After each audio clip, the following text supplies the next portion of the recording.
Hey everyone! This evening we're embarking on an exploration into the core of one of the most remarkable love tales in history. It's the account of a solitary young monarch who discovered enchantment in the least anticipated spot, a modest Christmas tree. Yet this isn't merely about decorations and lights. It's about how one lady's urgent quest for affection reshaped a whole country's way of marking the holiday season. Envision this. December 1837. A young woman scarcely 18 sits by herself in the most magnificent palace in England, encircled by numerous attendants, but sensing more solitude than any pauper on London's streets. She dons a crown heavier than mere metal. It carries the destiny of an empire. And as flakes of snow start drifting past her window at Buckingham Palace, she jots down in her journal phrases that could tug at your emotions. An admission of isolation so intense, it required a prince from Germany and a festive wonder to mend it. What unfolded during that initial winter? And how did it lay the groundwork for an affection that would truly alter the global observance of Christmas eternally? Stick around, as what you're on the verge of uncovering isn't found in standard history volumes. Before we venture into the softly illuminated corridors of Windsor Castle side by side, I'd like to pose a question to you. If this narrative has already piqued your interest, if you're sensing that small flicker of curiosity regarding what's ahead, could you do something for me? Simply press that subscribe option. Give it a thumbs up if you're prepared for a tale that will alter your view of Christmas. And by the way, leave a note in the comments sharing where you're tuning in from at this moment. Are you lounging in bed or on the sofa? Perhaps you're on the move and seeking a narrative to ease you into relaxation. It warms my heart to realize we're connecting in this instant, despite being separated by vast distances. And one additional note. Lower those lights if possible. Perhaps activate a fan or some soft ambient sound that softens everything, quiets it down, makes it feel more personal and close. Because this evening, we're not simply studying history, we're experiencing it. All right, let's get started. December 1837. London is covered in a layer of snow, the sort that renders the city nearly enchanting, nearly pristine, if you overlook the chilly fog and the hardship leaking from each narrow street.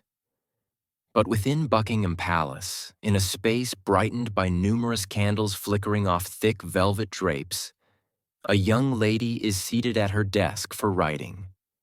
Her name is Victoria. She's 18 years old. And half a year prior, she ascended to the throne as Queen of the United Kingdom of Great Britain and Ireland. Allow me to sketch a portrait of who this young woman truly was, since history tends to convert queens into sculptures, into severe images displayed in galleries. But Victoria, at 18, was hardly 5 feet in height, with large blue eyes that might spark with anger one instant and brim with tears the following. She possessed a tone that could dominate a gathering when required.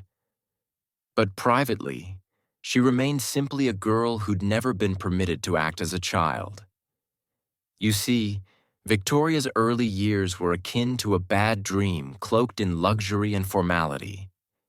It bore a title: the Kensington System. Picture this. From her earliest days as a small child, she was never, and I emphasize never, permitted to be unaccompanied. She couldn't descend a flight of stairs without grasping an adult's hand. She couldn't select her own companions. She couldn't even rest in her own chamber. Each night, her mother's bed was positioned right next to hers, a perpetual oversight, a constant monitoring. They labeled it safeguarding. They labeled it readying her for queenship. But in truth, it was a prison constructed from noble aims and dominating influences. Her mother, the Duchess of Kent, wasn't a traditional antagonist. She was a lady who'd lost her spouse when Victoria was merely 8 months old, a princess from Germany isolated in an unfamiliar land, eager to preserve importance and authority. So she permitted a man called Sir John Conroy to direct her, a schemer who viewed young Victoria as his path to sway. Together they devised this setup, this confinement of manners and seclusion, convincing themselves they were forming a prospective ruler. What they were genuinely doing was stifling the essence of a young girl who simply yearned to frolic in a park, to chuckle without approval, to feel affection without doubt. And Christmas? Oh, Christmas during Victoria's youth wasn't the cozy, radiant festivity we envision. It was stiff. It was chilly. It was an obligation to fulfill instead of a delight to savor. There could be a modest tree. Indeed, her mother from Germany upheld that custom from her homeland. There might be several presents swapped with strict ritual, but no mirth resounding through the passages. No feeling of kin drawn near, of confidences murmured and treats pilfered from the cookery. There was solely the Duchess observing, Conroy murmuring suggestions, and little Victoria discovering that affection invariably arrived with stipulations and restrictions.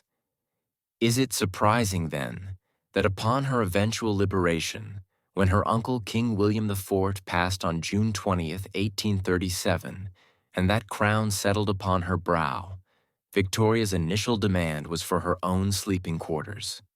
She was 18 years old, and it marked the first occasion in her whole existence that she slumbered alone. The first instance she shut a door and realized no one was observing her inhale in the obscurity. But here's the aspect of liberty. When you've never possessed it previously, it can seem as frightening as imprisonment, because Victoria acquired her own sleeping quarters. Yes, she obtained her own palace. She managed to exile her mother to remote suites where she wouldn't encounter her daily. She attained authority surpassing what most individuals ever envision. But she also attained something she'd never encountered in quite this manner before: solitude. Authentic, piercing, profound solitude. December 1837, her initial Christmas as monarch.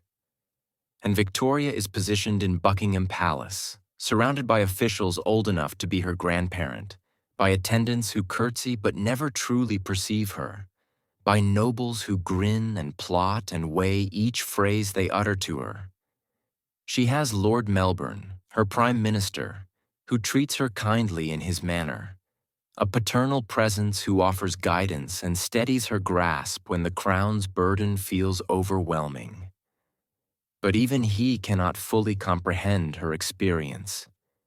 Even he returns to his own existence at night, leaving her solitary with her reflections and her journal. And oh, that journal. If you wish to grasp Victoria's spirit, you must grasp her journal. From age 13, she penned in it nearly daily.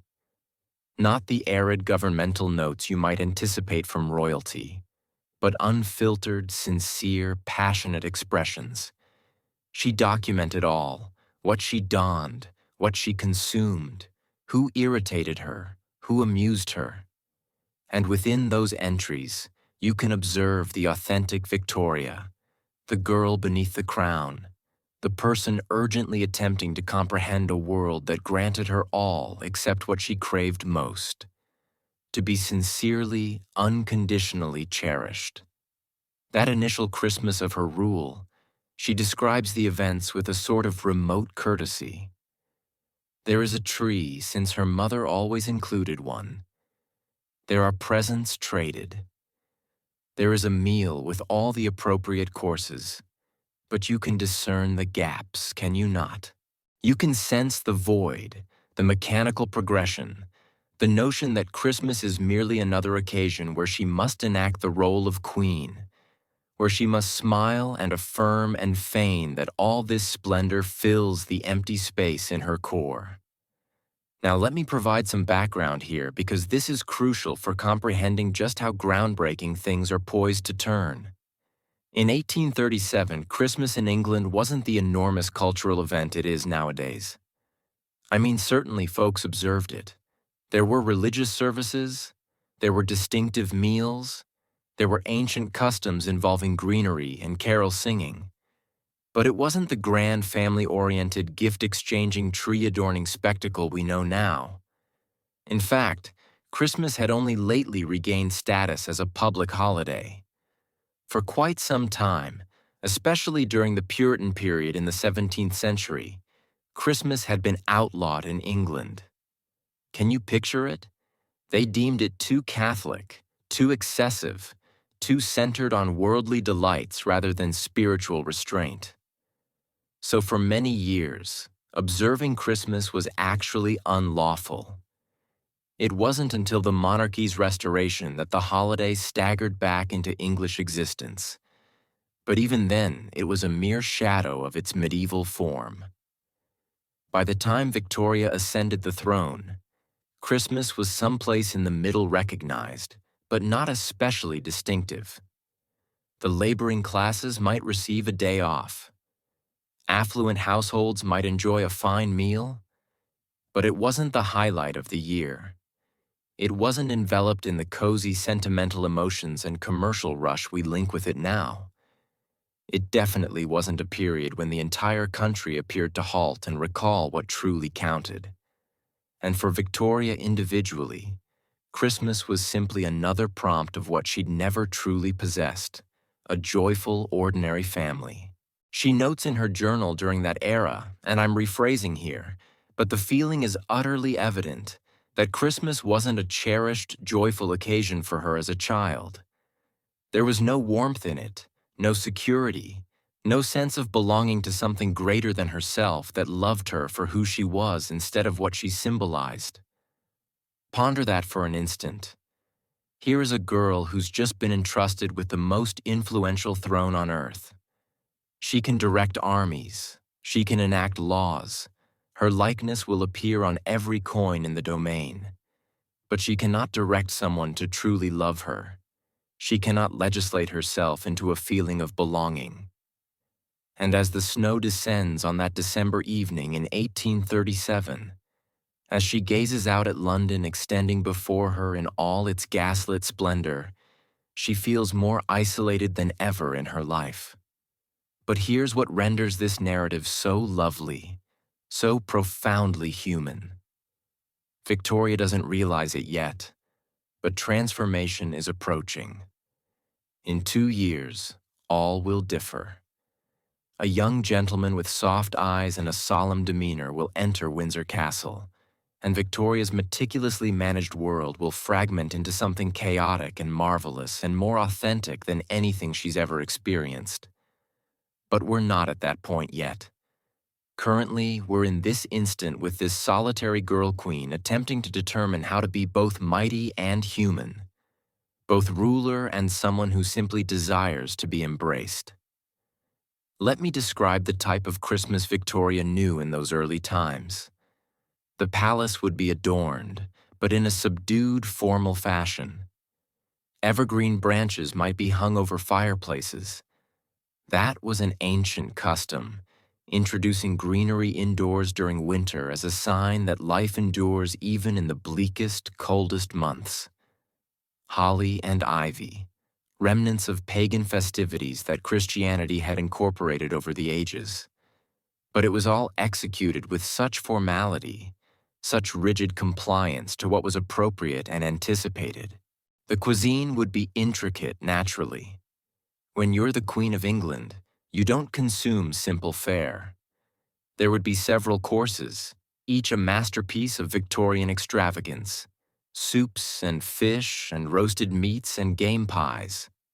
Perhaps peacock, with the feathers reattached for show, a baron of beef sliced with ceremony, plum pudding carried in a flame with brandy, a display meant to astonish. But display isn't equivalent to warmth, is it? You can have the most elaborate meal imaginable and still feel hollow within. And the presents, well, gifts were traded in royal spheres, but again, it was carefully arranged. No impulsiveness, no surprises from the heart. Everything selected with consideration for decorum and political implication. Everything evaluated and quantified and deprived of true delight. This is what Victoria knew. This is all she had ever known. And part of her, the part that had been shaped by the Kensington system, the part that had learned to endure by being cautious and controlled, part of her accepted that this was just how life was. You performed your duty. You preserved your dignity. You did not hope for fairy tales. But there was another part of her, a part she tried to hide even from herself that yearned for something more. That read novels and dreamed of romance, that wrote in her diary about handsome young men she glimpsed at balls and wondered what it would be like to be courted, to be chosen, not because she was queen, but because she was Victoria. That part of her knew deep down that there had to be more to life than this gilded cage. And you know what? She was right. There was more, so much more. But to understand what was about to happen, to really appreciate the transformation that was coming, you have to sit with her in this loneliness first. You have to feel the weight of that crown on her small shoulders. You have to understand that when you are told from birth that you are different, that you are above others, that you cannot trust anyone's motives because everyone wants something from you. When that is your reality, then genuine connection becomes the rarest, most precious thing in the world. Victoria had power. She had wealth beyond imagining. She had a palace full of priceless art and servants ready to fulfill her every whim. But she did not have what every human being needs. She did not have someone who saw past the crown to the girl underneath. Someone who loved her not for what she could give them, but for who she was. Not yet. But imagine. Just imagine what it would be like when she finally found that person. Imagine the intensity of that connection when it came. Imagine how it would feel to someone who'd been starved for real affection her entire life. That is the story we're about to tell. Not just a story about a queen and a prince, but a story about a human heart finally finding its home. So, as we leave Victoria here in December 1837, sitting by her window, watching the snow fall on London, writing in her diary about another Christmas that failed to fill the emptiness inside her, as we leave her here on the edge of everything about to change, I want you to remember this moment. Remember what it feels like to be lonely, even when surrounded by people. Remember what it feels like to long for something you cannot quite name. Because that longing, that ache, that hope against hope, that is what makes the next part of this story so incredibly, impossibly beautiful. In just a few years, a young German prince will bring more than just Christmas trees into Victoria's life. He will bring laughter. He will bring partnership.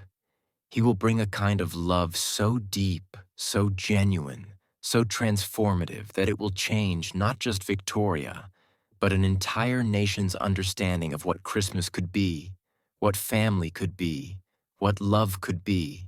But that prince, Prince Albert of Saxe-Coburg and Gotha, he is living his own story right now in his own country, shaped by his own joys and sorrows. And if we're going to understand why their love was so powerful, why it lasted beyond death itself, why it created traditions that we still follow today, we need to understand him too. So, in the next part of our journey, we're leaving England behind for a while.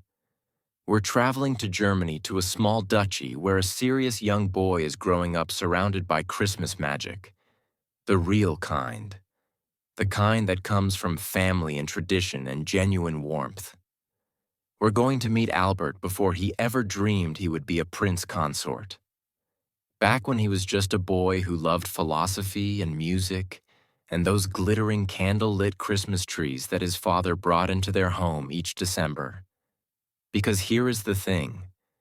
Victoria and Albert's story is not just about two people falling in love. It is about two halves of a whole finding each other across countries and cultures and expectations.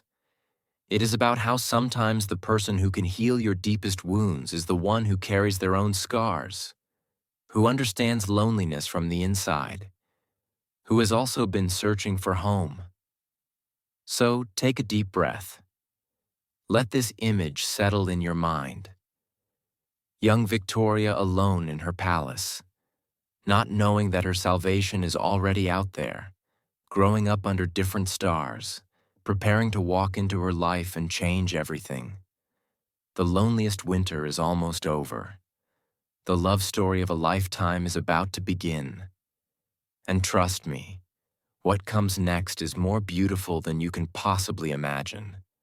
So we cross the channel now, leaving behind the gray skies of London and traveling east into the heart of Germany. Forget everything you think you know about royal childhoods for a moment, because what we're about to discover is something completely different from the cold, controlled world Victoria knew. We're going to a place where Christmas was not just a day on the calendar. It was pure magic.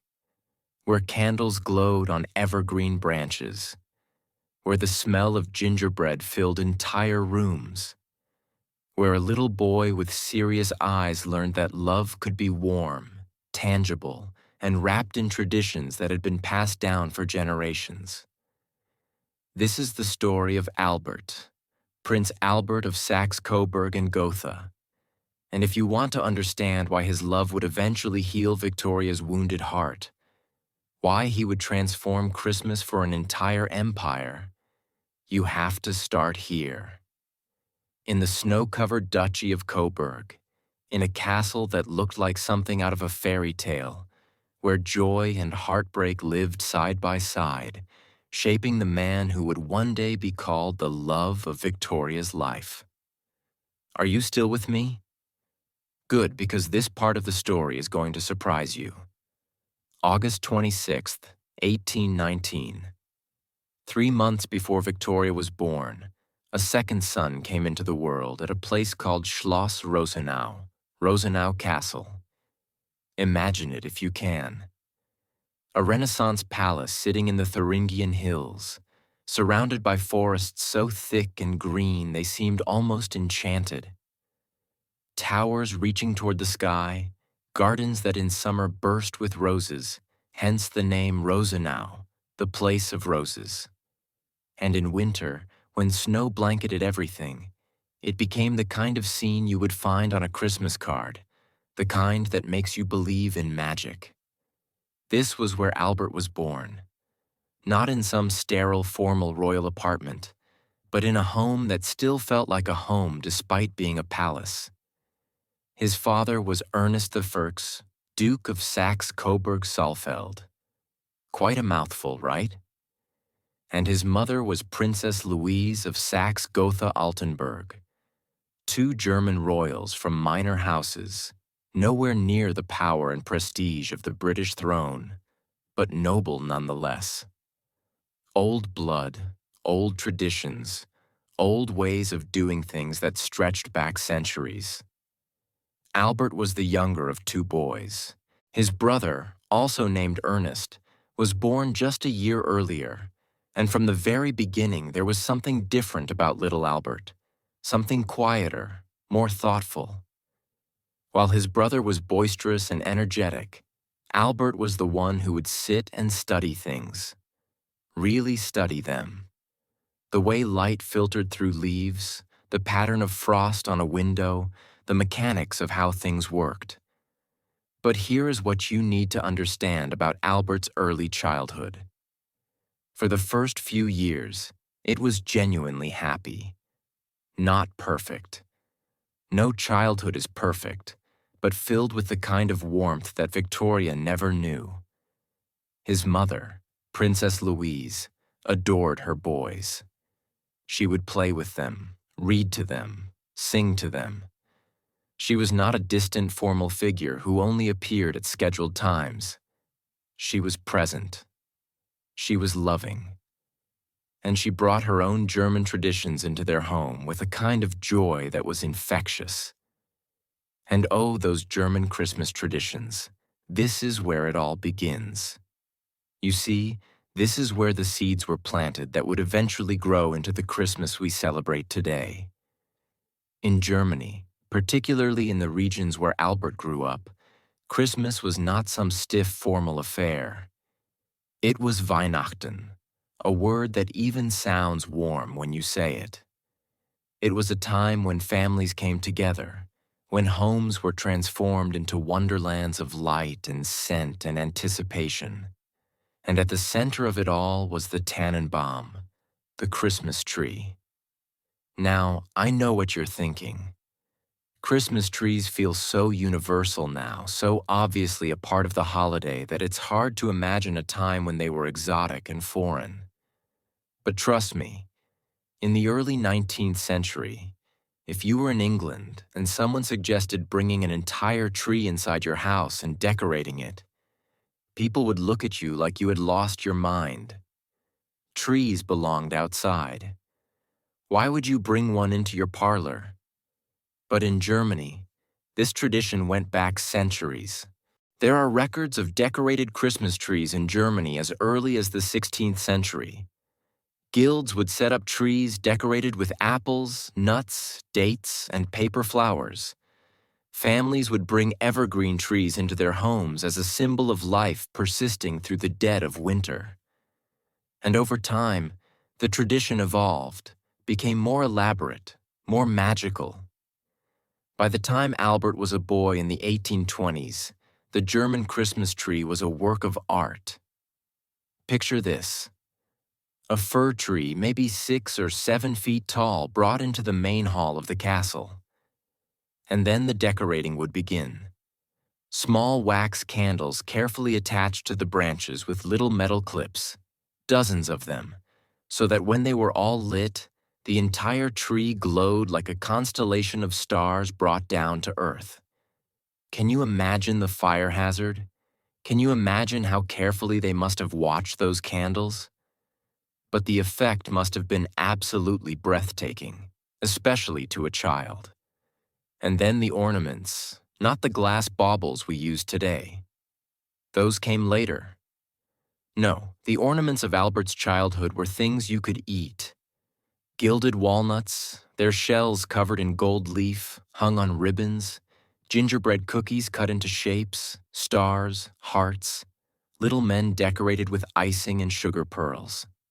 Something called barley sugar, a hard candy twisted into spirals and canes, shimmering and translucent, and sugar plums, which were not actually plums at all, but little comfits, seeds covered in layers and layers of boiled sugar shaped to look like fruit with a little wire stem so they could hang on the branches.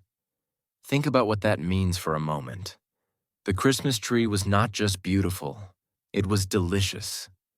It was a promise that at some point during the festivities, you would get to pluck those treats off the branches and devour them. What child would not be utterly enchanted by that idea?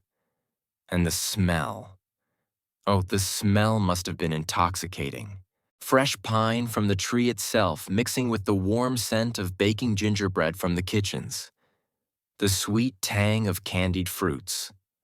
The waxy smoke of the candles. All of it combining into something that meant Christmas, that meant home, that meant safety and joy and everything good in the world. Albert's father, Duke Ernest, took Christmas very seriously.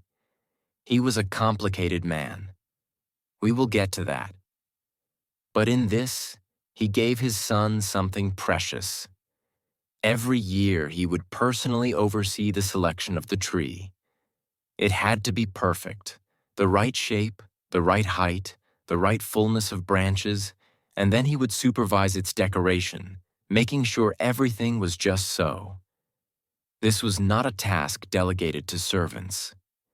This was family tradition passed down from his father and his father's father, stretching back through generations of German winters. And then there were the other traditions. Oh, so many traditions. The Advent wreath with its 4 candles, one lit each Sunday leading up to Christmas. The wooden nativity scene set up in a place of honor with hand-carved figures that had been in the family for generations.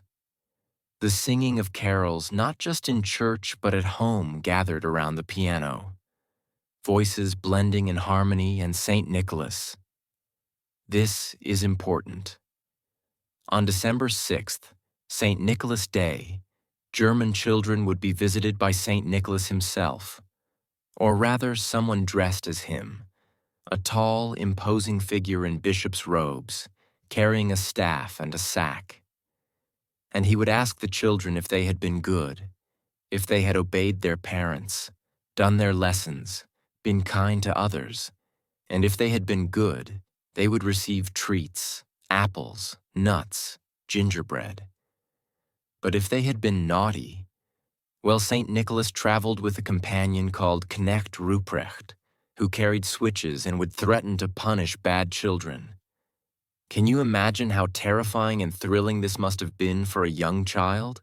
The anticipation, the slight fear, the relief when you were declared good and received your treats. Years later, when Albert was grown and married to Victoria, he would recreate this tradition for their children. Victoria writes about it in her journal. December 24th, 1856. Albert arranged for someone to dress up as St. Nicholas, most formidable looking in black covered with snow, a long white beard and red nose of a gigantic stature. The children were both frightened and delighted, and afterward Albert gave them gingerbread and apples, just like he had received as a boy. These were the Christmas memories Albert carried with him. These were the foundations of his understanding of what the holiday should be. Not formal, not cold, but warm, family-centered, filled with traditions that connected you to your past and to the people you loved most. But here is where the story takes a darker turn. Because I told you Albert's early childhood was happy, and it was. But it did not stay that way. Albert was 7 years old when his world shattered. 7 years old when he learned that love, no matter how strong, could be ripped away without warning. His mother, Princess Louise, beautiful, vivacious, loving Louise, was not happy in her marriage. Duke Ernest, for all his good qualities, was not a faithful husband. He had affairs, multiple affairs, and in the rigid moral code of the time, this was somewhat expected of men in his position, not admirable, but tolerated. But Louise was not content to simply endure. She wanted more from life. She wanted passion. She wanted to feel alive. She began an affair of her own with a man who was not her husband. And when Duke Ernest found out, there was no forgiveness, no second chances. This was an unforgivable sin, a stain on the family honor that could not be overlooked. In 1824, when Albert was just 5 years old, his parents separated. And 2 years later, in 1826, they divorced. Actually divorced, which was almost unheard of in royal circles. At the time, divorce meant scandal. It meant disgrace. It meant that Louise's name would never be spoken in polite company again. And the boys, Albert and his brother Ernest, they were forbidden from seeing their mother, completely cut off. Can you imagine that? Can you imagine being 7 years old and suddenly your mother is just gone? Not dead, which would be terrible enough, but alive somewhere, kept from you, forbidden to you, as if her love itself had become a dangerous thing. Albert never saw his mother again. Never. Louise was sent away, exiled to live with her family, and she died just 5 years later in 1831 when Albert was only 12. He was not allowed to attend her funeral. He was not allowed to mourn her publicly. It was as if she had never existed. How do you think that shaped him? This quiet, sensitive boy who loved beauty and order and the warm traditions of Christmas. How do you think it felt to have the person who embodied all that warmth suddenly ripped away? To know she was out there somewhere, perhaps thinking of him, perhaps missing him, but unable to reach him. It made him serious, somber even. His tutors and later his university professors would remark on how Albert was never quite like other young men his age. He did not indulge in the wild behavior that many aristocratic boys did. He did not drink excessively or chase women or waste his time on frivolous pursuits. Instead, he studied intensely, obsessively almost. He threw himself into learning the way some people throw themselves into vice as an escape, perhaps, from the pain he carried. He went to the University of Bonn when he was 18, and his course of study was extraordinary. Law, political economy, philosophy, history of art, music composition, natural sciences. He devoured it all. His professors said they had rarely seen a student so dedicated, so brilliant, so hungry for knowledge. But you know what I think? I think he was trying to build himself into something unbreakable, something that could not be hurt the way he had been hurt as a child. And yet, despite all this pain, despite the loss of his mother and the coldness of his father's house after she left, Albert never lost his love for Christmas. Is that not remarkable? Think about that. Christmas could have become a painful reminder of what he had lost, of the happy childhood that was stolen from him. But instead, he clung to those traditions even more tightly. The tree, the candles, the gingerbread, the sense that for a few days each year, the world could be the way it was supposed to be, warm and safe and filled with light. Maybe it was because Christmas represented something eternal to him, something that transcended individual people. The traditions had been there before his mother left, and they continued after she was gone. They were a constant in a world that had proved heartbreakingly inconstant. Or maybe it was simpler than that. Maybe Christmas was the one thing he could control, the one thing he could keep pure and perfect, even when everything else had fallen apart. Whatever the reason, Christmas became sacred to Albert, not in a religious sense only, though he was devout, but in a deeper, more personal way. It represented everything he believed in: family, tradition, beauty, order, the triumph of light over darkness. And he made a promise to himself, though he may not have put it into words yet. If he ever had a family of his own, he would give them the Christmas he remembered from his earliest years. He would create that magic again. He would make sure his children knew the warmth and joy that he had known before it was all taken away. Now you might be wondering, what does all of this have to do with Victoria? Why are we spending so much time in Germany when our story is supposed to be about the Queen of England? But here's the thing. You cannot understand why Albert and Victoria's love was so transformative, so complete, without understanding what each of them was carrying. Victoria was carrying loneliness and a desperate hunger for genuine affection. Albert was carrying loss and a determination to create the loving family he had been robbed of. They were two wounded people who, when they finally found each other, would recognize in the other exactly what they themselves needed most. And the Christmas traditions, those beautiful, glowing, gingerbread-scented German traditions that Albert loved so deeply, they were going to be his gift to Victoria, his way of showing her what home could feel like, what family could be, what love looked like when it was wrapped in candlelight and pine branches, and the kind of joy that survives even the darkest winters. But we're getting ahead of ourselves. Right now, in the late 1830s, Albert is still in Germany.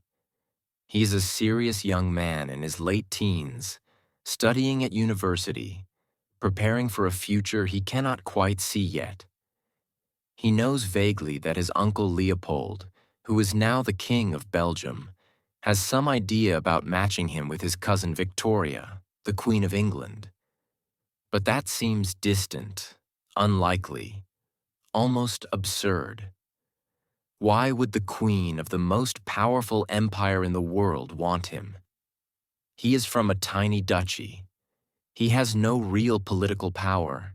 He has nothing to offer except his education and his earnestness and his deep abiding love for traditions that most English people have never even heard of. He has no idea that across the channel, Victoria is sitting in her palace feeling just as uncertain, just as lonely, just as desperate for something real. He has no idea that in just a few years he will walk into Windsor Castle and both of their lives will change forever. He has no idea that the Christmas traditions he holds so dear, the ones that connect him to his lost mother and his lost childhood, will become the gift that heals a broken queen and transforms an entire nation's celebration of the season. But fate, it seems, has a sense of timing. And sometimes the person you need most is being prepared for you long before you ever meet, being shaped by their own joys and sorrows, their own losses and loves, so that when you finally find each other, you fit together like two pieces of a puzzle that was always meant to be whole. So hold on to this image of Albert, this quiet, brilliant, deeply feeling young man who carries his mother's absence like a weight in his chest, but who lights up when he sees a Christmas tree glowing with candles, who believes in beauty and order and the power of tradition to make meaning out of chaos, who is learning day by day how to be the kind of man who could stand beside a queen and not be diminished by her power, but rather amplify it, complete it, make it something more human and more glorious than it ever could have been alone. Because very soon, Uncle Leopold is going to arrange for Albert to visit England, to visit his cousin Victoria. And when they meet, when their eyes lock for the first time and something passes between them that neither one can quite name, the story we have been building toward will finally begin. Two lonely souls shaped by different kinds of pain, carrying different kinds of hope. One with a crown and a palace and all the power in the world. The other with a head full of philosophy and a heart full of Christmas magic. What happens when they collide? What kind of love is born when two people who've been starved for real connection finally find each other? Well, that is what we're about to discover. The meeting, the spark, the moment when everything changes. And trust me, when I tell you what Victoria writes in her diary after she sees Albert for the first time, when I share with you the actual words she uses to describe him, the way her careful, controlled handwriting suddenly becomes almost frantic with emotion, you're going to understand why this is not just a royal romance, but one of the great love stories of all time. So, stay with me. Take another breath. Let the image of young Albert settle into your mind beside the image of young Victoria. Two halves of a whole, not knowing yet that they are about to find each other. The stage is set, the players are ready, and the love story that will change Christmas forever is about to begin. There are moments in history when everything hinges on a single glance. When two people lock eyes across a room and the entire future shifts, rearranges itself, becomes something neither of them could have predicted 5 minutes earlier, May 1836. That is when it happened for the first time. When 17-year-old Princess Victoria, not yet queen, remember, still living under the suffocating control of the Kensington system, first laid eyes on her cousin Albert. and what she saw made her heart do something it had never done before. It woke up. But here is what makes this story so fascinating, so achingly human. It was not love at first sight that led to happily ever after. Oh no, it was love at first sight followed by 3 years of separation, of doubt, of Victoria actively resisting the very thing her heart wanted most. Because sometimes the thing we need most is also the thing that terrifies us beyond measure.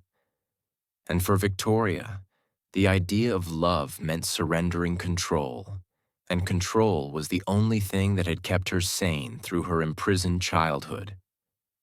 So, let me take you back to that first meeting.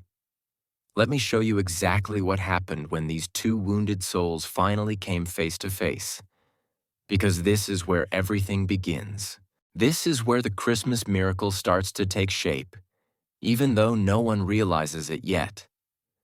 May 18th, 1836, Windsor Castle. Victoria is 17 years old, just weeks away from her birthday, and she is deeply unhappy. Her mother still controls every aspect of her life. Sir John Conroy still hovers like a vulture, waiting for the day when Victoria becomes queen so he can manipulate her into giving him power. She is trapped, suffocating, counting the days until her uncle, King William, dies, and she can finally escape this cage. And then her other uncle, Leopold, who is now King of Belgium, decides it is time for her to meet some eligible young men, specifically her cousins from Germany, the sons of her mother's brother, Ernest and Albert of Saxe-Coburg and Gotha. Now Victoria knows what this is. She's not naive. This is matchmaking, pure and simple. Uncle Leopold has been planning this for years.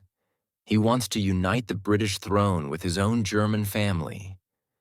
And what better way than to marry Victoria to one of these princes? It is political maneuvering disguised as a family visit. And Victoria resents it deeply. She does not want to be pushed into anything. She's been pushed her entire life, told what to do, who to be, how to act. The idea that she might be expected to fall in love on command, to marry someone chosen for her by scheming relatives, it makes her furious. So when the princes arrive at Windsor Castle on May 18th, Victoria is prepared to be unimpressed. She has her defenses up, she's ready to find fault, to maintain her distance, to prove that she cannot be manipulated.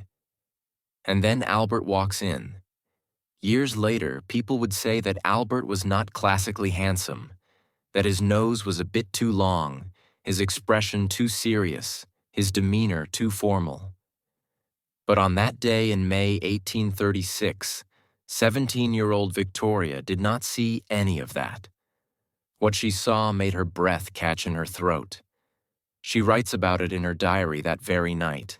And I want to hear her actual words because they are so revealing, so completely devoid of the usual royal restraint.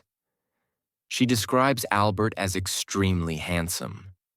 She goes into detail about his features, his beautiful nose, his delicate mustachios, his lovely figure. She writes that he has every quality that could be desired to render him perfectly amiable and pleasant. Do you hear that? Every quality, not some qualities, not a few redeeming features, every single quality. This is not polite observation. This is a girl who has just been hit by lightning and is trying to describe the experience in her diary while her hand is still shaking. And it was not just his looks. There was something about the way Albert carried himself, a quietness, a depth. While his brother Ernest was more outgoing, more typical of young aristocratic men, joking and charming and playing the expected role. Albert was different. He was thoughtful. When he spoke, it was with care, with precision. He had been educated in philosophy, in the arts, in economics and law. He could talk about ideas, about beauty, about meaning. And Victoria, who had spent her entire life surrounded by people who treated her like either a pawn or a prize, suddenly found herself talking to someone who seemed to see her as a person. They spent several days together during that visit, riding horses through Windsor's grounds, dancing at a ball thrown in the prince's honor, talking in the gardens, and with every hour Victoria fell harder. She could not help herself. Here was someone who was kind without being obsequious, intelligent without being condescending, beautiful without being vain. Someone who, when he looked at her, seemed to actually see her. But, and this is important, Albert did not fall the same way Victoria did. Not yet. He liked her well enough. She was lively, warm, more fun than he had expected. But he was only 16 years old, still grieving his mother in that quiet, internalized way he had, still focused on his studies and his future. The idea of romance, of marriage, of tying himself to the British throne. It all felt distant and overwhelming. He was polite, he was proper, but he was not in love. And Victoria, for all her infatuation, knew it. She could feel it. The intensity was all on her side, and maybe that made her want him even more. The fact that he was not desperately trying to win her favor the way so many men did. He treated her like a cousin, like a friend, not like a queen in waiting whose affection could open doors to power. The visit ended. The princes returned to Germany to continue their education, and Victoria was left at Windsor with her heart in pieces and her diary full of longing. Now here is where the story gets complicated, because Uncle Leopold's plan was for Victoria and Albert to marry. Yes, but Victoria's other uncle, King William, who was currently on the throne, hated that plan. Absolutely hated it. He did not want Victoria marrying into the Coburg family. He thought they were too small, too insignificant. He wanted her to marry someone from the Dutch royal family instead, someone who would bring more political advantage to Britain. So suddenly, Victoria was caught between two uncles with competing agendas, both trying to control her romantic future. And her response was to dig in her heels and refuse both of them. She wrote to Uncle Leopold and told him in no uncertain terms that she was not ready to marry anyone, that she was too young, that she needed time, that she would not be pushed. But was that really the truth? Or was it something else? I think Victoria was terrified. Terrified of what she had felt when she looked at Albert. Terrified of wanting something that much. Terrified of surrendering her independence just when she was about to finally gain it. Because in just 1 year she would be 18 and legally able to rule without a regency. In 1 year she would escape her mother's control. Why would she rush into marriage, which would just mean trading one form of control for another? So she waited, and Albert went back to Germany and threw himself even deeper into his studies. He went to the University of Bonn. He learned, he grew, he became more serious, more capable, more everything he would need to be. And the whole time there was this vague understanding that someday maybe he and Victoria might marry. But it was not certain. It was not promised. It was just this distant possibility hanging over both their lives. June 20th, 1837, King William dies. Victoria, just 18 years old, becomes queen. And one of her very first acts, the thing she does before she's even officially crowned, is to finally get her own bedroom, to banish her mother to distant apartments in the palace, to claim space for herself, privacy, autonomy. She is free. Or at least she is as free as a queen can ever be. And for the next 2 years, She revels in it. She works closely with her Prime Minister, Lord Melbourne, who becomes a father figure to her. She learns how to rule. She makes decisions. She discovers that she is actually quite good at this whole queen thing, and the idea of marriage, she pushes it away. Every time Uncle Leopold hints that maybe it is time to see Albert again, she demurs. She's not ready. She's busy. She has responsibilities. But here is the thing about trying to run from your own heart. Eventually, it catches up with you. October 1839, 3 years after that first meeting. Victoria is now 20 years old. She's lonely again. A different kind of lonely than before, but lonely nonetheless. Lord Melbourne is wonderful, but he's not a companion in the way she yearns for. She watches her ladies in waiting fall in love, get married, start families. She sees couples dancing at balls and feels something ache inside her chest. She thinks about Albert sometimes, wonders what he is doing, whether he ever thinks of her. And Uncle Leopold, patient, persistent Uncle Leopold, finally convinces her to invite the princes for another visit. Just a visit, nothing formal, just to see each other again after all this time. Victoria agrees, but she's careful to manage expectations. She writes to Uncle Leopold, making it very clear that this visit does not mean she is committing to anything. She will see Albert. She will be polite, but that is all. No promises. October 10th, 1839. 7:30 in the evening. Windsor Castle. Victoria is waiting at the top of the stairs, trying to seem casual, trying not to care too much. She's not seen Albert in 3 years. He was 16 then. He's 20 now. Who knows what kind of man he has become? The doors open, the princes enter, and Victoria nearly forgets how to breathe. Albert is not the shy teenager she remembered. He is a man now, taller, broader in the shoulders. His face has matured, lost that last softness of youth. And there is something in his eyes, a depth, a gravity, a kind of quiet strength that was not there before. He has been through his own trials in these 3 years, his own griefs and challenges, and they have refined him, shaped him into someone extraordinary. Victoria writes about this moment in her diary, and her description is almost comical in its intensity. She calls him beautiful. She describes every aspect of his appearance in loving detail: his exquisite nose, his delicate mustachios, and slight but very slight whiskers, his beautiful figure broad in the shoulders and a fine waist. She says he has such a beautiful mouth with delicate mustachios and pretty teeth. Pretty teeth, you guys. She's cataloging his teeth.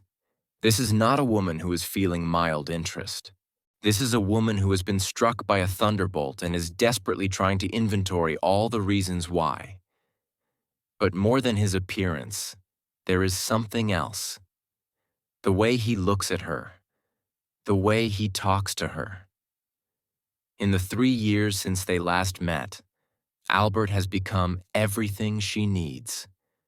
Intelligent enough to challenge her, strong enough to stand beside her, gentle enough to make her feel safe, and unlike every other person in her life who wants something from her.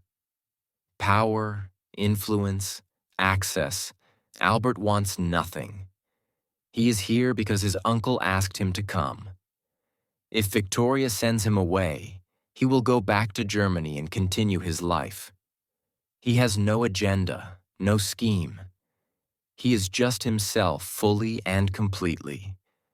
And that more than anything else is what makes Victoria fall so utterly, so completely in love.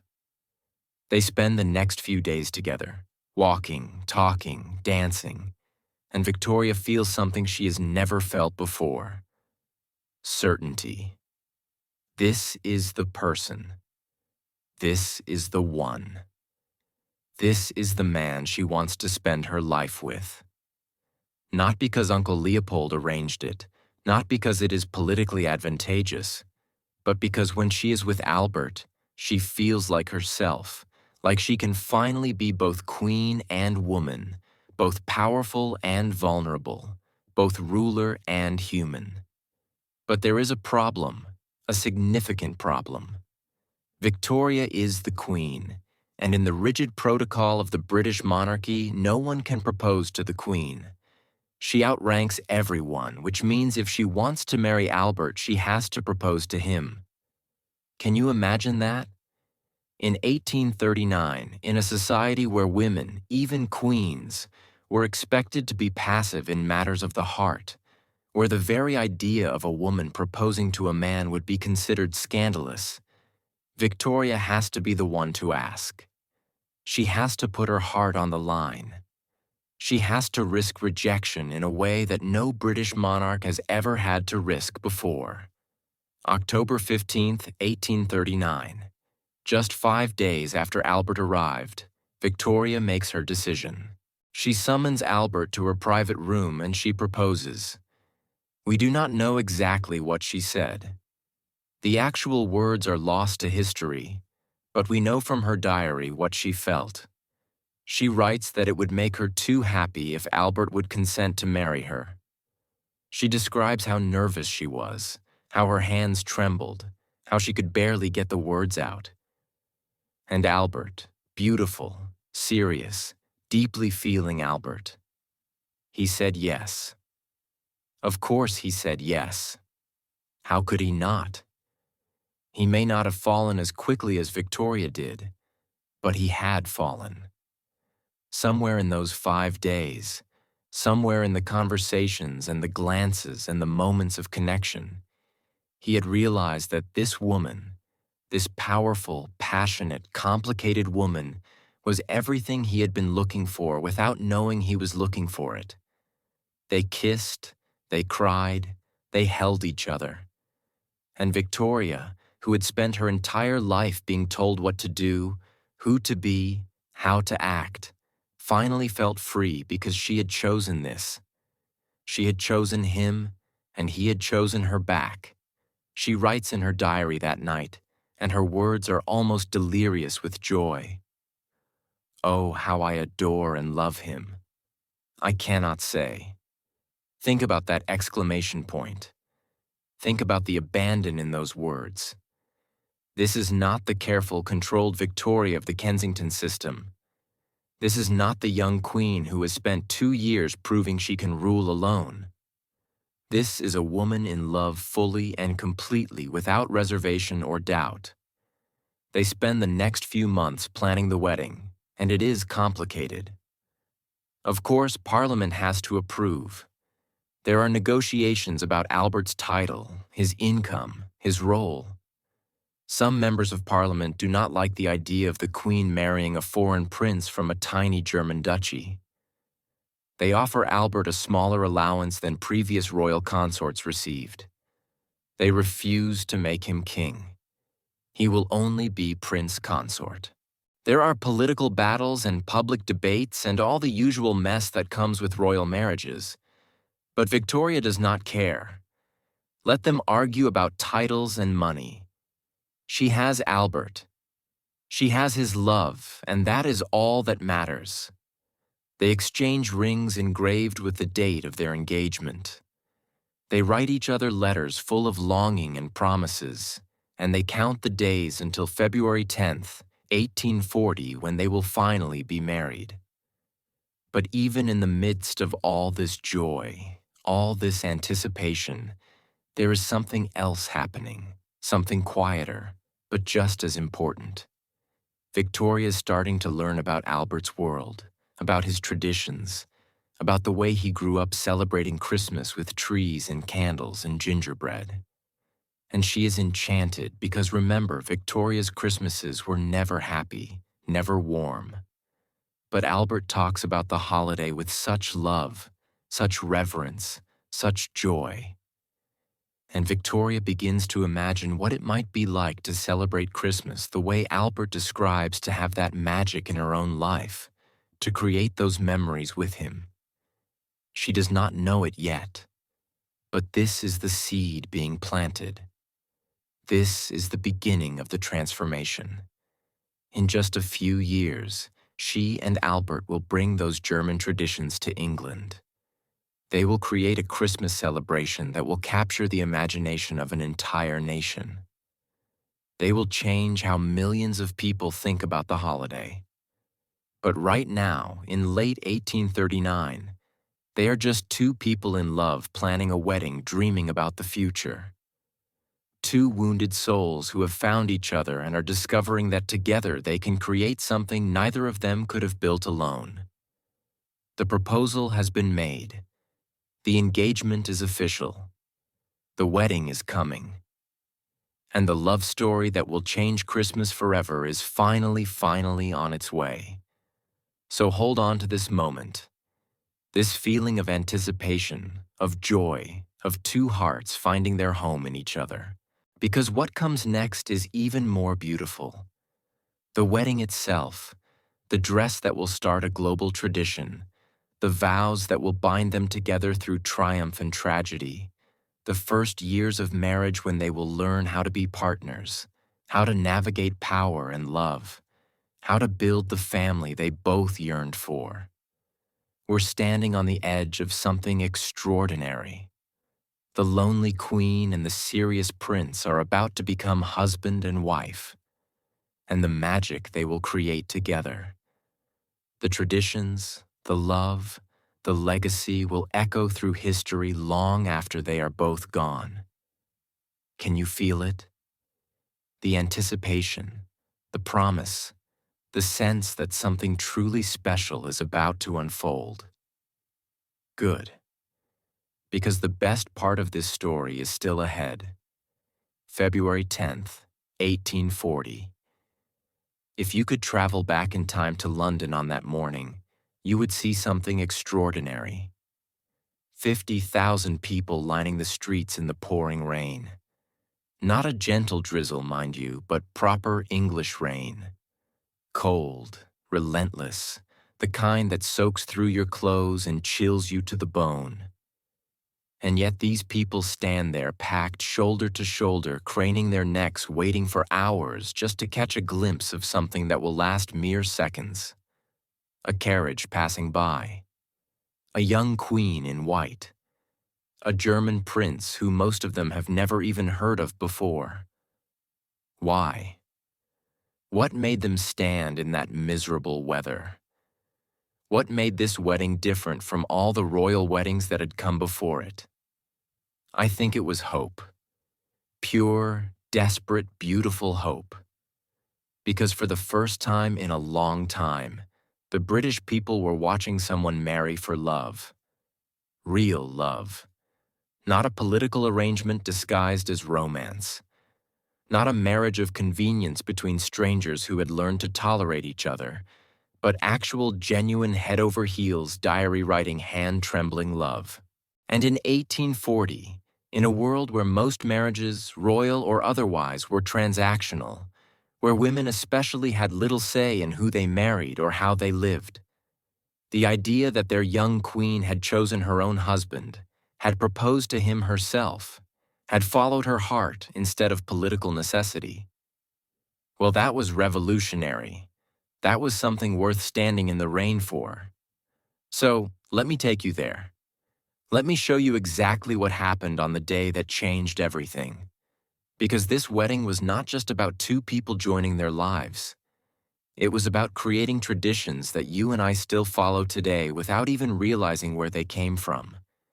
It was about a queen making choices that would echo through generations, that would influence how millions of people around the world think about weddings, about marriage, about what it means to commit yourself to another person. Are you ready? Then let us step into February 10th, 1840 and witness history in the making. The day starts early at Buckingham Palace.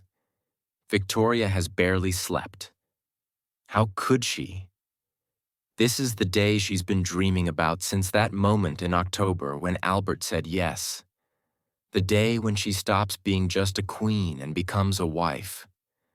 The day when loneliness ends and partnership begins. She rises while it is still dark outside and begins the lengthy process of getting ready. And here is where we need to talk about the dress, because what Victoria chooses to wear today will literally change the course of fashion history forever. In 1840, brides did not automatically wear white. That is important to understand. White was not the default choice. Brides wore all sorts of colors: blue, pink, even black if they were practical-minded and wanted a dress they could wear again. Rich women often wore their most expensive dress, whatever color it happened to be, covered in jewels and gold embroidery to show off their wealth. The idea that a bride must wear white, that white symbolizes purity and new beginnings that did not exist yet. But Victoria has other ideas. She wants white. Specifically, she wants white silk satin. And not just any white silk. She wants it simple, elegant, understated. No excessive jewels, no heavy gold embroidery, just pure luminous white. Her advisors think she's lost her mind. "You are the Queen of England," they tell her. "You should be dripping in diamonds. You should be wearing purple velvet trimmed with ermine. You should be displaying the wealth and power of the British Empire on your body. White silk. That is what a shopkeeper's daughter might wear. That is beneath your station." But Victoria does not care. She has spent her entire life being told what to wear, how to present herself, what image she needs to project. Today, on her wedding day, she's going to wear what she wants. And what she wants is to look like a bride. Just a bride. A woman marrying the man she loves. White feels right to her. White feels pure, hopeful, like a blank page ready to be written on. So white it is, and not just the dress. She wants white accessories too. White satin shoes, white gloves, and most controversially of all, she chooses to wear a wreath of orange blossoms in her hair instead of a crown. Orange blossoms which symbolize purity and fertility in the language of flowers. Orange blossoms which are delicate and beautiful and completely unqueenly. And here is another choice that matters more than you might think. Victoria insists on wearing lace made in England. Specifically lace from Honiton in Devon. Now this might not sound like a big deal, but in 1840 the finest lace came from Brussels. Everyone who was anyone wore Brussels lace. It was more prestigious, more expensive, more fashionable. But Victoria has a different priority. She knows that the lace-making industry in Devon is struggling, that families depend on this craft for their livelihood. And she knows that if she, the Queen of England, wears Honiton lace on her wedding day, it will create demand. It will help those families. It will support British workers. So she orders a Honiton lace veil and trim for her dress, 18 feet of it, handmade by 200 workers who spend months creating something exquisite. And she is right. After the wedding, when images of her dress circulate, orders for Honiton lace explode. An entire industry is revitalized because a young queen chose to use her wedding dress as an act of economic support. Do you see what I mean about this wedding being revolutionary? Victoria is not just following tradition. She is creating it, making choices that are both personal and political, both romantic and practical. Now, while Victoria is getting dressed at Buckingham Palace, Albert is going through his own preparations at Clarence House, and he is nervous. Incredibly nervous. This is the man who studied philosophy and political economy at university, who can discuss Kant and Hegel for hours, who never loses his composure. And this morning his hands are shaking so badly he can barely tie his cravat because think about what he is walking into. He is about to marry the most powerful woman in the world. He's about to become Prince Consort of the British Empire. He will never be king. That has been made very clear. He will always walk 2 steps behind his wife in public. He will always be subordinate to her, at least in official capacity. For a man raised in a society where men have unquestioned authority, where the very idea of being subordinate to a woman would be considered shameful, this requires a kind of humility and strength that most men simply do not possess. But Albert has that strength. He has thought this through. He knows what he is agreeing to. And he has decided that his love for Victoria, his partnership with her, is worth more than his pride. That he can support her, advise her, stand beside her without needing to stand above her. It is a radical idea. And as he gets dressed in his British Army colonel's uniform, because Victoria has made him a colonel, one of the few honors she can give him without Parliament's permission, he makes peace with it. He is ready. 11:30, the procession begins. First, Albert's carriage, leaving Clarence House and heading toward the Chapel Royal at St. James's Palace. He rides with his father and his brother Ernest. 3 German princes heading into the heart of the British establishment. And as their carriage rolls through the rain-soaked streets, Albert looks out at the crowds and feels something shift in his chest. These people are here for him too, for this marriage, for the hope it represents. He is no longer just a German prince. He is becoming something else, something bigger. Then at noon precisely, Victoria's procession begins. 7 carriages in total, a spectacle designed to impress. And in the last carriage, surrounded by her ladies, sits Victoria herself, 20 years old, barely 5 feet tall. But in her white dress with her orange blossom wreath, she looks radiant. She looks happy in a way she has never looked happy before. And here is something beautiful. Victoria has insisted that this procession happen during the day in full view of the public. Previous royal weddings had been private affairs held at night, kept away from common eyes. But Victoria wants her people to see her. She wants to share this joy with them. So even though it is raining, even though the weather is miserable, she keeps the carriage windows open so people can see her. She passes, she waves, she smiles, and the crowds roar their approval.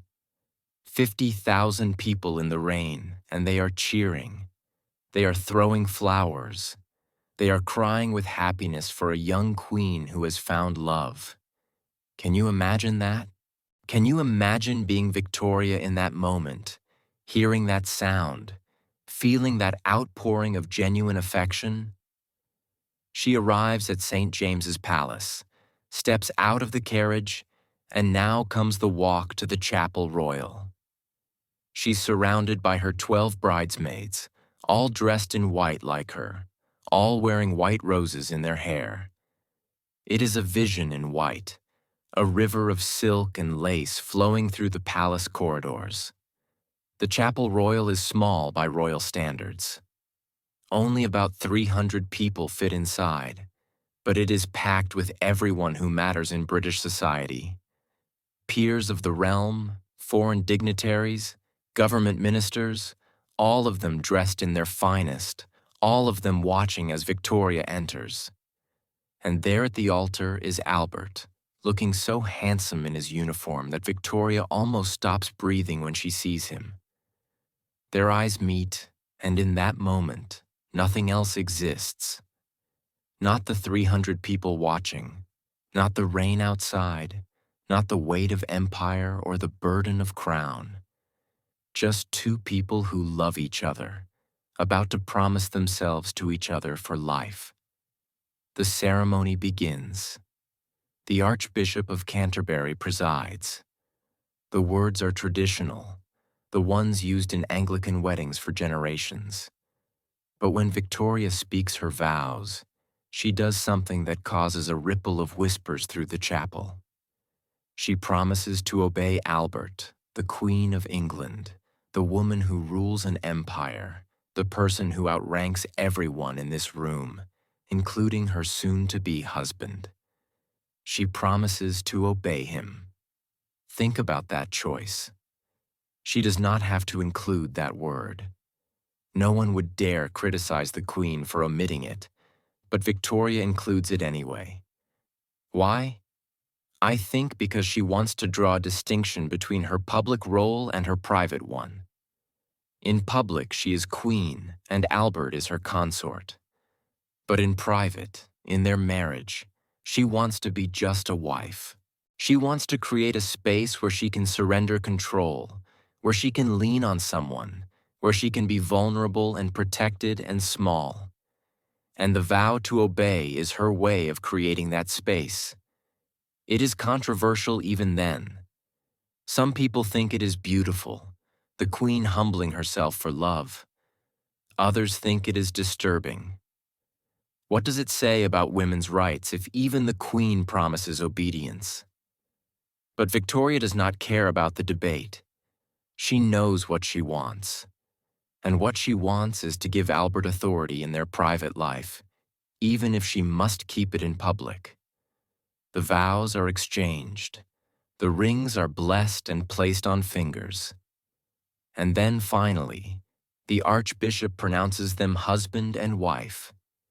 They are married. The organ swells. The choir bursts into song, and Victoria and Albert turn to face the congregation as a married couple for the first time.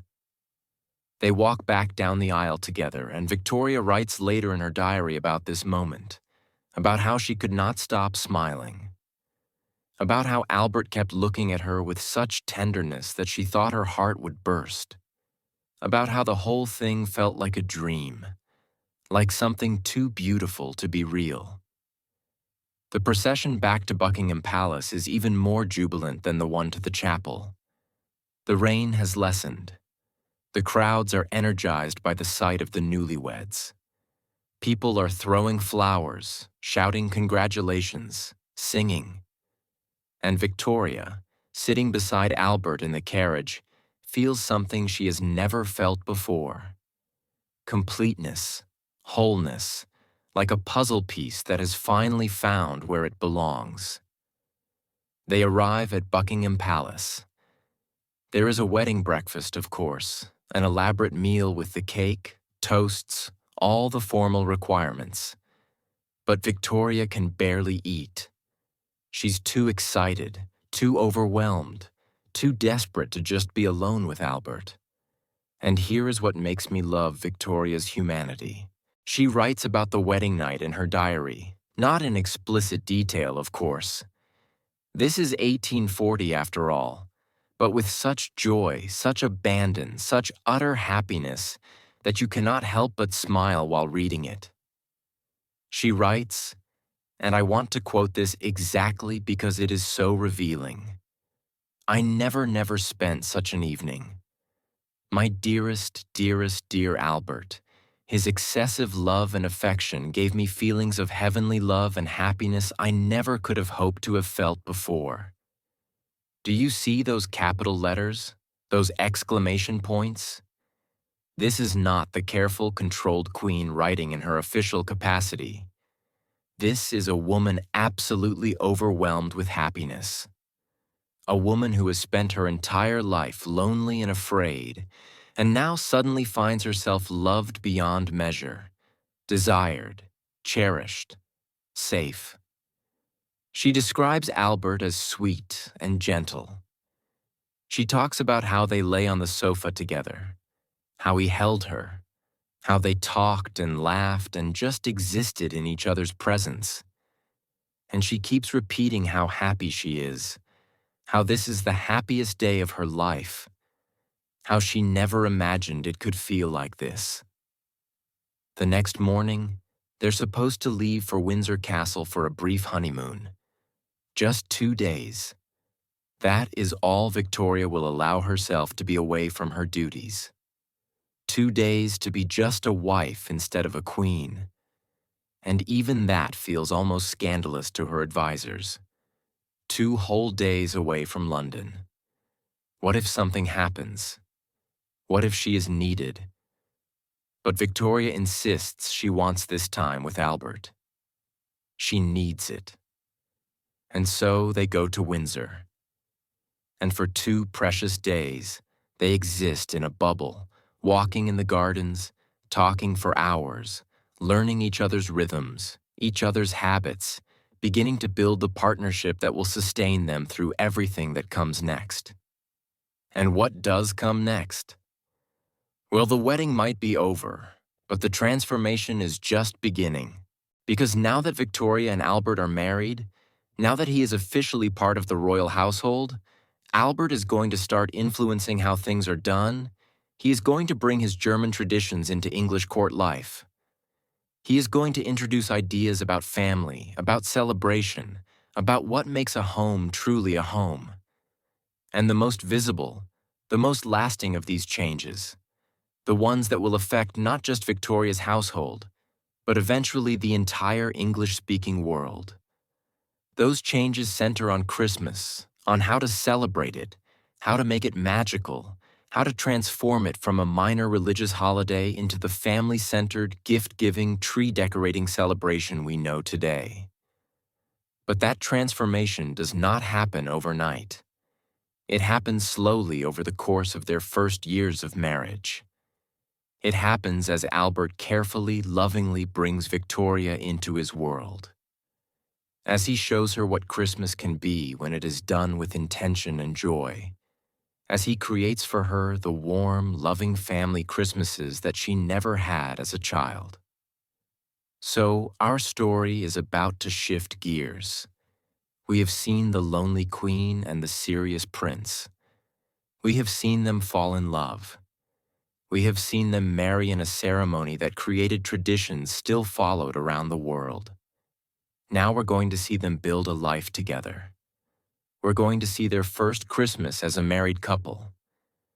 We're going to see how a simple evergreen tree decorated with candles and gingerbread begins to change not just their lives, but the cultural landscape of an entire nation. Because here's the thing about love. Real, deep, transformative love. It does not just change the people experiencing it. It radiates outward. It touches everyone around them. And when the people experiencing it happen to be the Queen of England and her consort, when their private joy becomes public knowledge, when their traditions get copied by an entire population desperate for something beautiful to believe in, well, that is when personal love becomes cultural revolution. The white wedding dress Victoria wore within a decade, white became the standard choice for brides across Britain and eventually the world. A choice she made for personal reasons became a tradition followed by millions. And the Christmas traditions Albert is about to introduce. The tree, the carols, the family gatherings, the focus on children and joy and light in the darkness. Those are about to sweep through Britain like wildfire. They're about to become synonymous with the holiday itself. They're about to change how the Western world celebrates Christmas. But we're getting ahead of ourselves again. Right now, in February 1840, Victoria and Albert are just two newlyweds figuring out how to be married. They have no idea yet how influential they will be. They do not know that historians will look back on their marriage as a turning point, a moment when everything changed. They are just two people in love, grateful to have found each other, excited to begin building their life together. So take a breath. Let this image settle into your mind.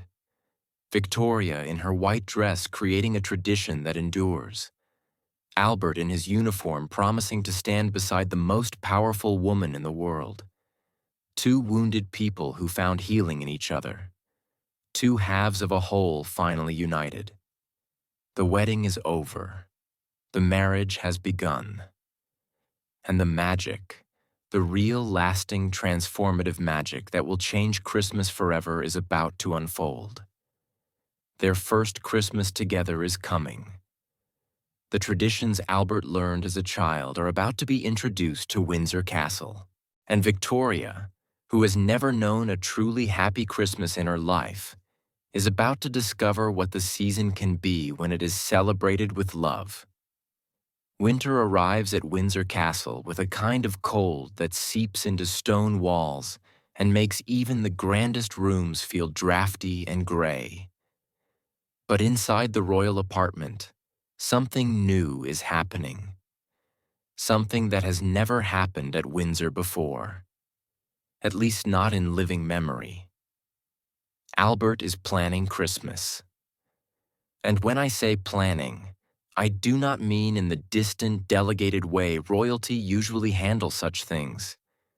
I mean he is personally, actively, enthusiastically orchestrating every detail of what will become the most magical Christmas Victoria has ever experienced. December 1840, 10 months into their marriage, and Victoria is discovering something extraordinary. Christmas does not have to be a cold formality. It can be warm. It can be joyful. It can be something that makes your heart feel like it is glowing from the inside out. But she does not know this yet. Not fully. Right now in late November, as the first snow begins to fall, she is just watching her husband get increasingly excited about something she has never understood the fuss about. And she is curious, deeply curious, because everything Albert loves, she wants to love too. Let me take you into their world during those first preparations. Let me show you how one man's childhood memories became the seeds of a revolution. How personal tradition became public phenomenon. How love transformed not just two people, but an entire culture's relationship with the darkest season of the year. November 1840. Albert makes an announcement that probably confuses the Windsor staff considerably. He wants a fir tree, a full-sized evergreen fir tree, and he wants it brought inside into the castle, into one of the main drawing rooms. Now remember what I told you before. This is not normal in England. Trees belong outside. The idea of dragging a tree through the halls of Windsor Castle and setting it up indoors strikes most of the staff as eccentric at best, messy at worst. Pine needles everywhere, sap dripping on the expensive carpets. What is this German prince thinking? But Albert knows exactly what he is thinking.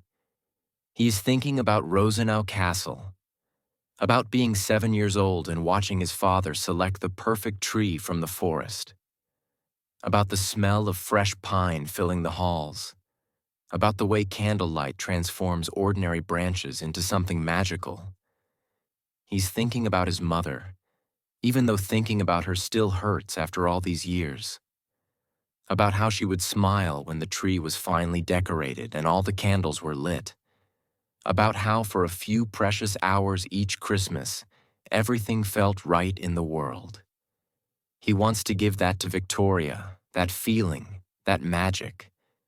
So he insists on the tree. And eventually, of course, the staff complies. Because what Albert wants, Albert gets. Not because he is demanding. He's actually incredibly polite, almost apologetic about his requests. But because Victoria wants him to be happy. And what makes Albert happy, she will move heaven and earth to provide. The tree arrives, a beautiful specimen, maybe 7 feet tall, full and symmetrical, its branches rich with needles. The smell alone transforms the room.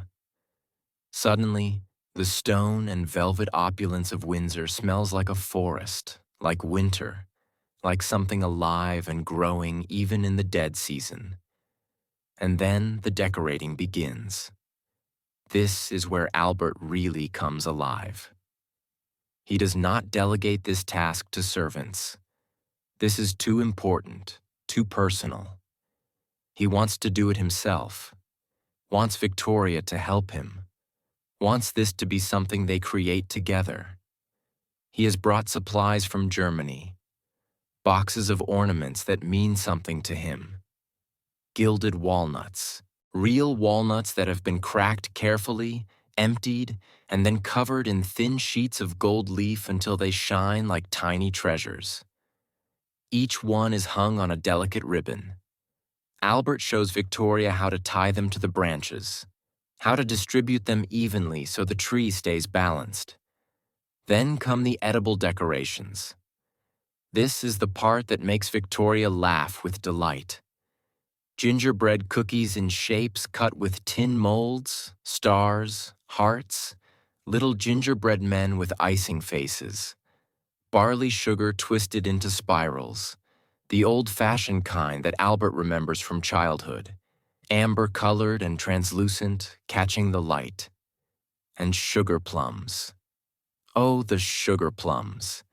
Not actual plums, but comfits. Anise seeds or caraway seeds covered in layer after layer of boiled sugar shaped and colored to look like little fruits, each one with a tiny wire hook for hanging. Think about what this means for a moment. The Christmas tree is not just decoration. It is interactive. It is something you participate in. During the Christmas season, you can pluck a cookie or a candy from the branches. The tree gives you treats. It is generous. It is alive with possibility. But the most magical element, the one that will make Victoria gasp when she sees it, is the candles. Small wax candles, dozens of them, each one held in a special metal clip designed to attach securely to the branches. Albert arranges them carefully, making sure each candle has enough space around it that will not set the neighboring branches on fire. It is dangerous. Yes, it requires constant vigilance. Someone has to watch the tree the entire time the candles are lit, ready with buckets of water in case a branch catches. But the effect is worth the risk. Albert steps back when it is finished, surveys his work, and then as the sun sets and the room grows dark, he lights the candles one by one, starting from the bottom and working his way up. And as each small flame springs to life, the tree is transformed. This is the moment Victoria will remember for the rest of her life. The moment she understands what Albert has been trying to share with her. Because the tree lit with dozens of candles glowing in the darkness, it is not just beautiful. It is hopeful. It is defiant. It is life and light refusing to surrender to the winter darkness. It is everything good and warm and magical about humanity's determination to create joy even in the coldest, darkest times. Victoria writes about this in her diary. She describes the tree in loving detail, the ornaments, the candles, the way the whole room seemed to glow. But more than that, she writes about Albert's face as he shows it to her. The pride, the vulnerability, the hope that she will love this thing he has brought from his past into their present. And she does love it. She loves it so much that she starts to cry. Happy tears, the kind that come when something touches a place in your heart you did not even know was empty. Because this is what she's been missing all her life. This warmth, this tradition, this sense that celebration can be personal and intimate and filled with meaning beyond just obligation and display. Albert holds her as she cries, understands without her having to explain because he knows what it is like to long for this, to remember it and miss it, and wonder if you will ever feel that magic again. And now they have created it together in their home, in their marriage. This is theirs. But the tree is just the beginning because Albert has an entire German Christmas to share with Victoria. An entire calendar of traditions that he wants to introduce carefully, lovingly, making sure each one lands with the proper impact. December 6th, St. Nicholas Day. Albert arranges something special. He has someone dress up as St. Nicholas, the tall, imposing figure in bishop's robes that he remembers from childhood. And even though they do not have children yet, Victoria is pregnant with their first child, Princess Victoria, who will be born the following November. Albert wants to establish the tradition, wants to practice it, wants it to be ready for when they do have children filling the castle. So, St. Nicholas appears. And even though it is just the two of them, even though they are grown adults who know perfectly well it is just someone in costume, there is something delightful about it, something that makes them both feel like children again. The figure asks them in a deep, solemn voice if they have been good, if they have been kind and generous and thoughtful.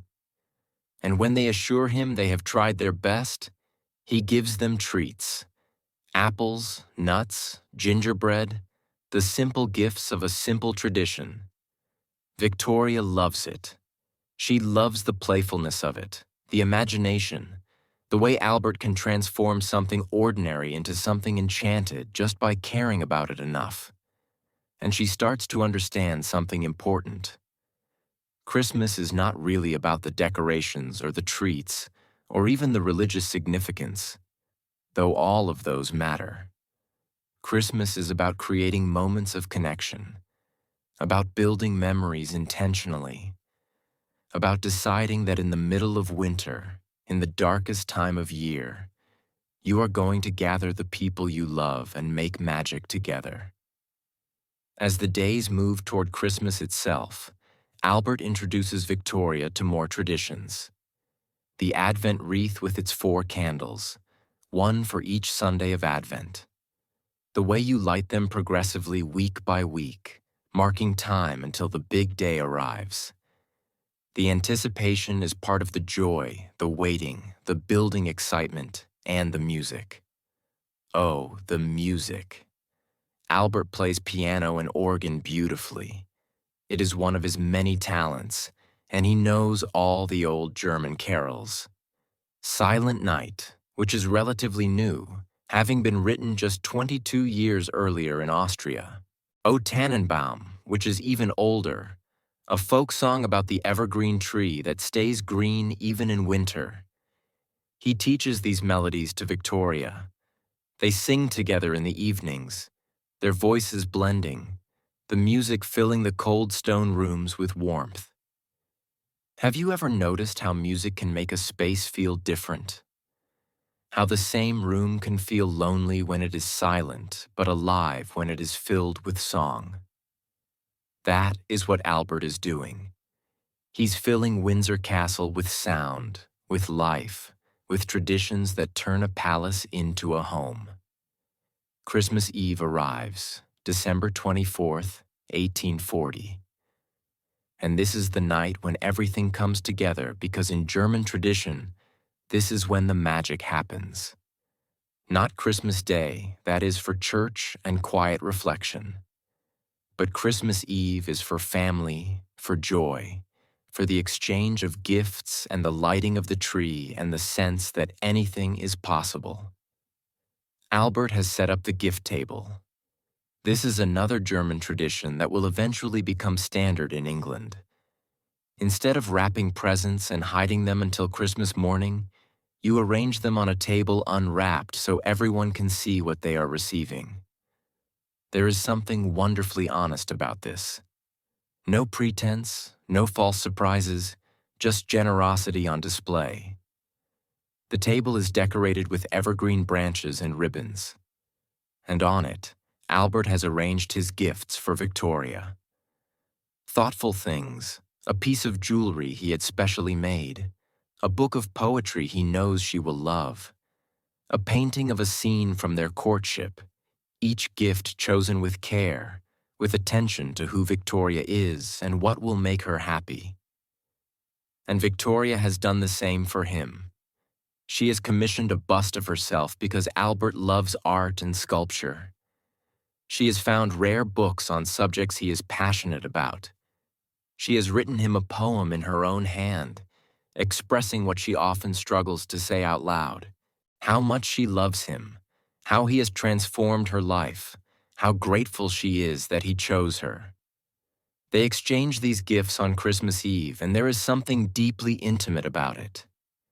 This is not a public ceremony. This is not for show. This is just two people who love each other, giving each other things that say, I see you, I know you, I treasure you.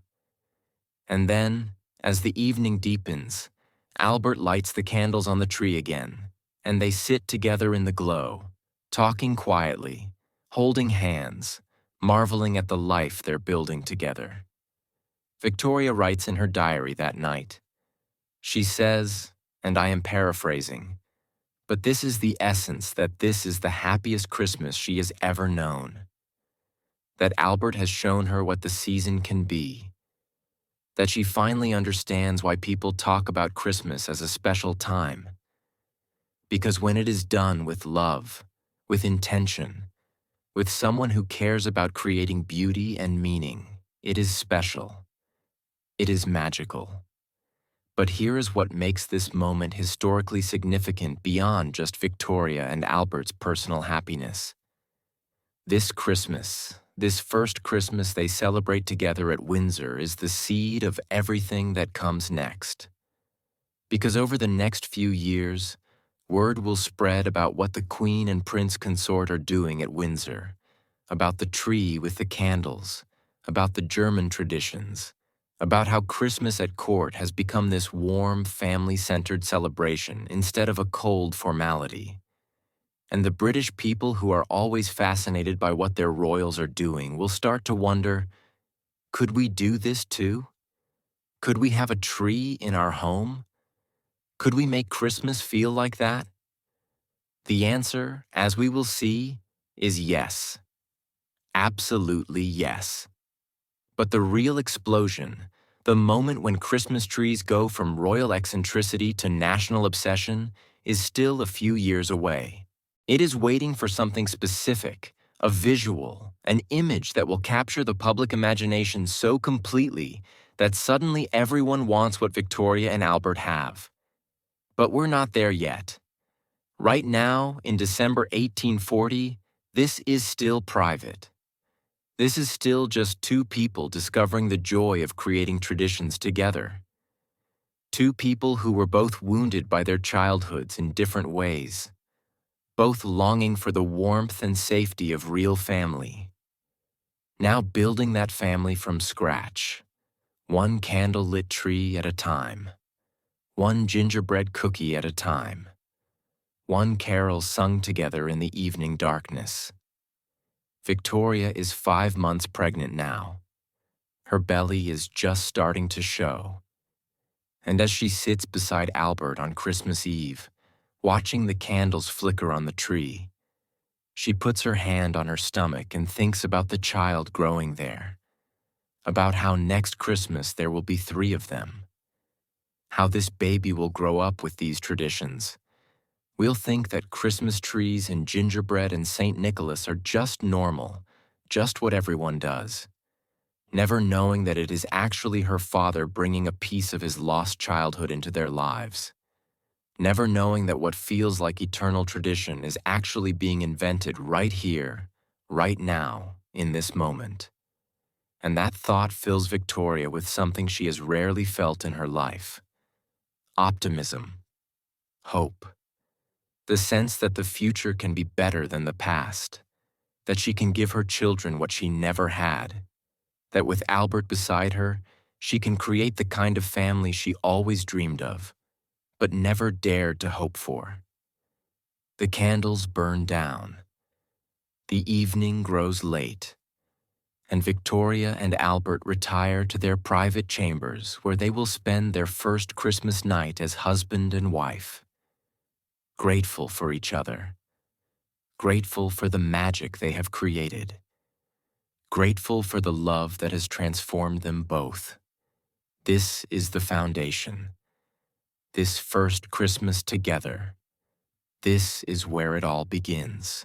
And as the years unfold, As more children arrive and the traditions deepen and the public becomes increasingly fascinated with how the royal family celebrates, this foundation will support something extraordinary, a cultural transformation, a redefinition of what Christmas means, not just in Britain, but eventually across the Western world.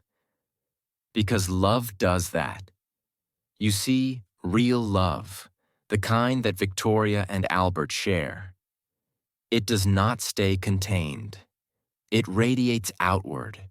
It touches everything it encounters. It takes private joy and somehow, without even trying, turns it into something that inspires others to seek the same joy in their own lives. So, as we leave Victoria and Albert on this Christmas Eve in 1840, sitting beside their glowing tree holding each other in the candlelight, let us remember what we are witnessing. This is not just a royal Christmas. This is the birth of modern Christmas. This is the moment when tradition meets love, meets intention, and something new is born.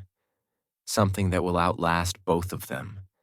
Something that will be passed down through generations until people forget it was ever new, ever revolutionary, ever anything other than just how Christmas is done.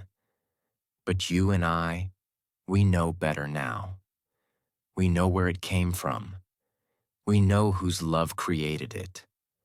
And as we move forward in this story, as we watch those traditions spread and take root and blossom into the Christmas celebrations we know today, we will carry this knowledge with us. We will remember the lonely queen and the grieving prince who found each other and decided to build something beautiful together. The first Christmas is over, but so many more are coming. Each one building on the last. Each one adding new layers to the traditions. Each one bringing Victoria and Albert closer, making their partnership stronger, their love deeper. And very soon, the whole nation is going to be invited into this magic. Very soon, an image will be published that will change everything. And the private joy of Windsor Castle will become the public aspiration of millions. Can you feel it building? The anticipation, the sense that something extraordinary is unfolding. Good, because what comes next is even more beautiful than what we've already seen.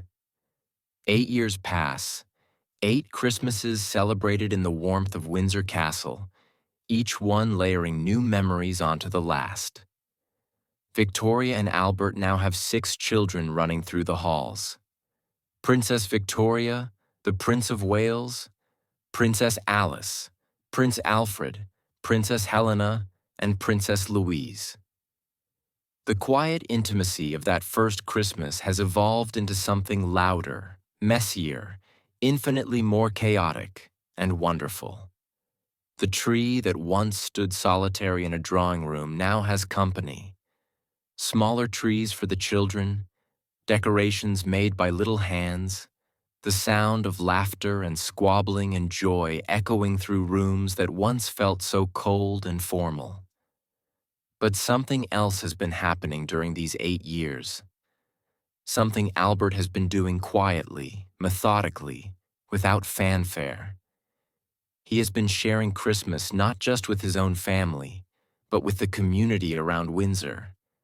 Every year he sends decorated trees to the local schools, to the army barracks, to churches. Wherever people gather, Albert wants them to experience what he and Victoria have found. This warmth, this magic, this sense that Christmas can be more than just a day off work. And people notice, of course. They notice. Word spreads. Stories circulate about the royal Christmas celebrations, about the trees and the candles and the gift-giving. But it is all still somewhat abstract. Rumor and speculation. People hear about it, but they cannot quite picture it. They cannot see it until 1848.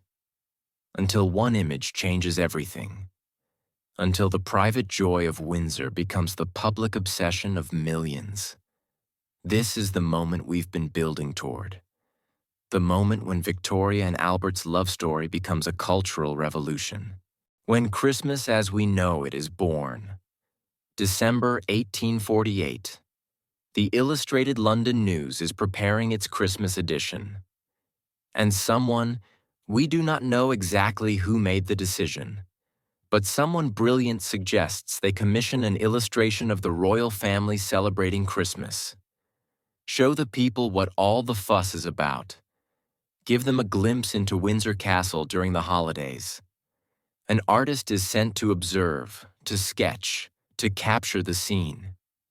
And what he witnesses is this: Queen Victoria and Prince Albert standing on either side of a Christmas tree that reaches nearly to the ceiling. The tree is magnificent, covered in ornaments and lit with candles, and gathered around it are their children, 6 of them now, ranging from 8-year-old Princess Victoria down to baby Louise, just a few months old. The older children are reaching toward the tree, clearly delighted by what they see. The baby is in her mother's arms, and Victoria and Albert are looking at each other over the heads of their children with expressions of such contentment, such complete happiness, that you can feel the love radiating from the page. The artist captures it all: the details of the tree, the decorations, the way the candlelight plays across the faces of the family, the gifts spread on the table beneath the tree, the evergreen garlands draped around the room, everything that makes this scene magical and warm and utterly different from the cold, formal Christmases that most English people are accustomed to. The illustration is published in the Illustrated London News in December 1848. And I want you to understand what a big deal this is. The Illustrated London News was hugely popular. It had a circulation of about 60,000 copies per issue, which in 1848 was enormous. But more than that, each copy was passed around, shared, read by multiple people. Estimates suggest that each issue reached maybe 300,000 people or more. So this one image, this one drawing of Victoria and Albert and their children around a Christmas tree, was seen by a significant portion of the British population. And the effect was instantaneous, explosive. Within weeks, everyone wanted a Christmas tree. If the Queen had one, if it made her family look that happy, that unified, that perfect, well then every family in Britain wanted the same thing. It was aspirational.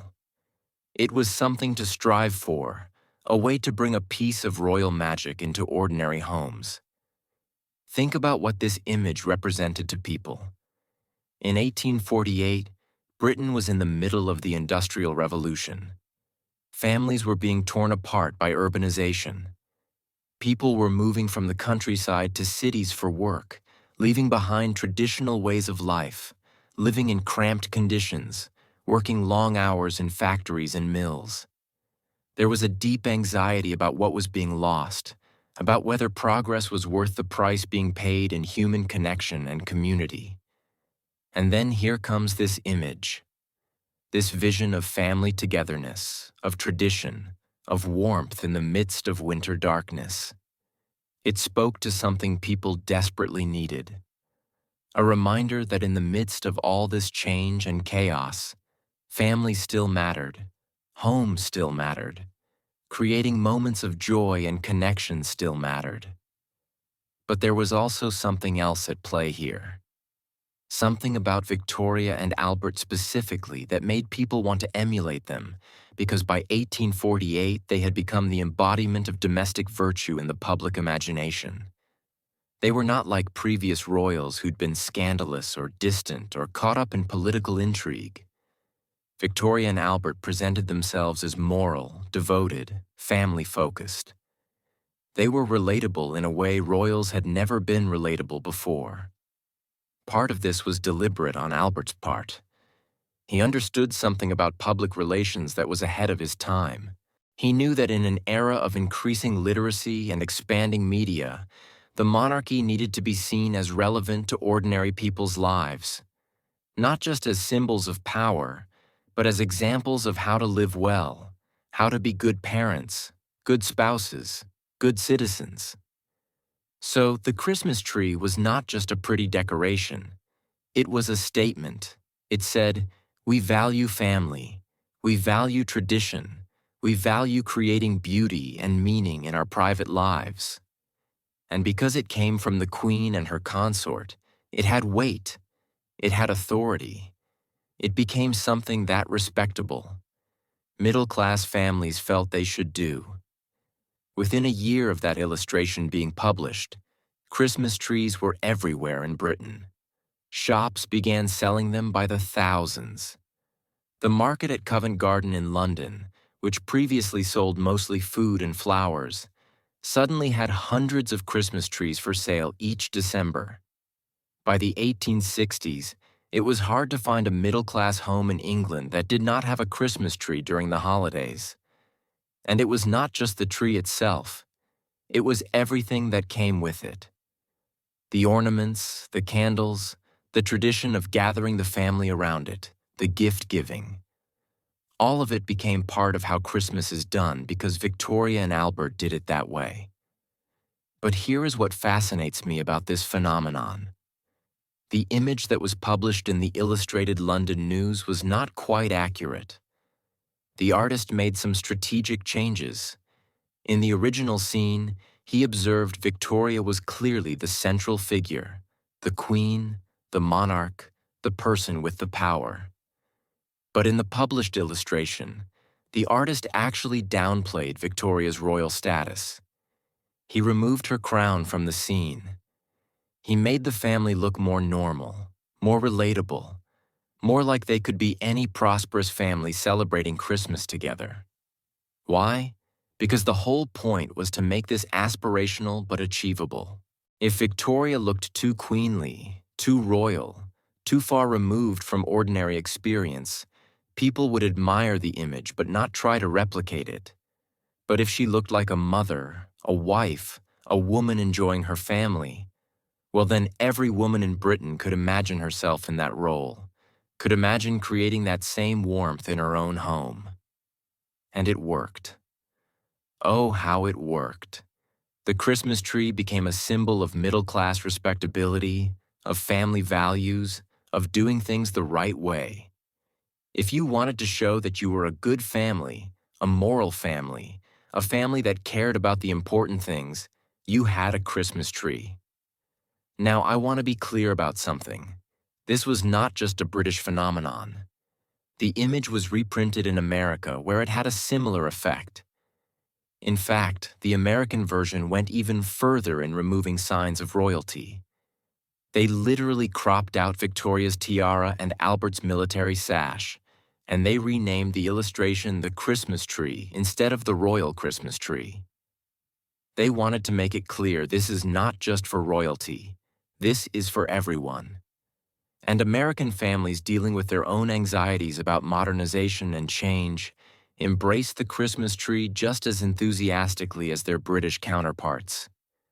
By the 1850s and 1860s, Christmas trees were becoming standard in middle-class American homes. And again, it all traces back to that one image, that one illustration of Victoria and Albert and their children published in 1848. Do you see the power of what we're talking about here?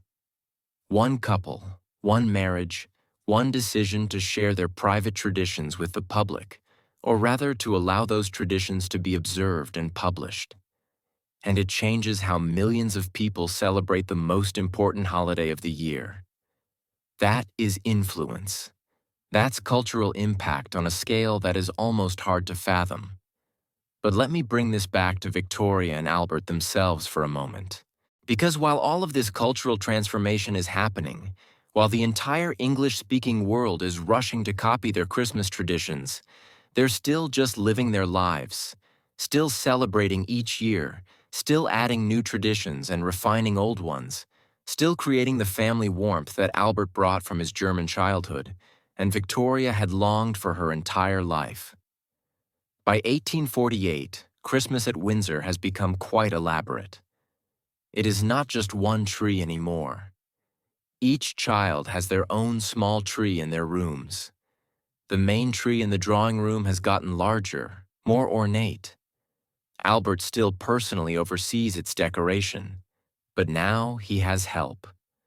The children participate, hanging ornaments they have made themselves, choosing where each decoration should go. And the gift-giving has evolved too. Victoria is quite particular about this. She insists on giving gifts to everyone in the household. Not just her immediate family, but the servants as well. Every single person who works at Windsor receives a gift from the Queen at Christmas. Sometimes it's something practical, a warm shawl, a book, a basket of food. Sometimes it is more personal. But the point is, no one is forgotten. Everyone is included in the celebration. This is actually quite radical for the time. The class divisions in Victorian England were rigid. Servants were expected to be invisible, to serve without expecting recognition or appreciation. But Victoria, guided by Albert's values, insists on acknowledging their humanity. On Christmas Eve, she and Albert and the children go to the servants' hall and personally distribute gifts. They thank the staff for their service. They wish them joy for the season. Can you imagine what that must have meant to those servants to be seen, to be thanked, to be given a gift from the Queen's own hands? It created a loyalty, a devotion that went far beyond what duty required. It made the household feel like a family, not just an institution. And this, too, became part of the Victorian Christmas ideal. The idea that Christmas was a time to acknowledge everyone regardless of their station, to share generosity, to remember that we are all connected, all deserving of kindness and recognition. It was not always practiced. Let us be honest. Victorian society was deeply unequal and often cruel in its treatment of the poor. But the ideal was there, the aspiration, and it came directly from Victoria and Albert's example. Now, while the public is falling in love with the Christmas tree, Albert is quietly introducing other innovations. He is the one who brings crackers into the royal Christmas. Those paper tubes filled with small gifts and jokes that snap when you pull them apart. They were invented in London in the 1840s by a confectioner named Tom Smith. But Albert recognizes their potential for adding whimsy and fun to the Christmas table. Soon, crackers become a standard part of English Christmas celebrations. He also elevates the status of turkey as the Christmas meal. Turkey had been available in England since the 16th century, but it was expensive and not commonly eaten. Albert, though, loves turkey. It reminds him of the elaborate Christmas feasts of his youth. So, turkey becomes the centerpiece of the royal Christmas dinner. And once again, what the royals eat becomes what everyone aspires to eat. Within a generation, turkey has replaced goose as the traditional British Christmas bird. Even the humble mince pie, which had existed in England for centuries but had fallen somewhat out of fashion, gets revived at Windsor.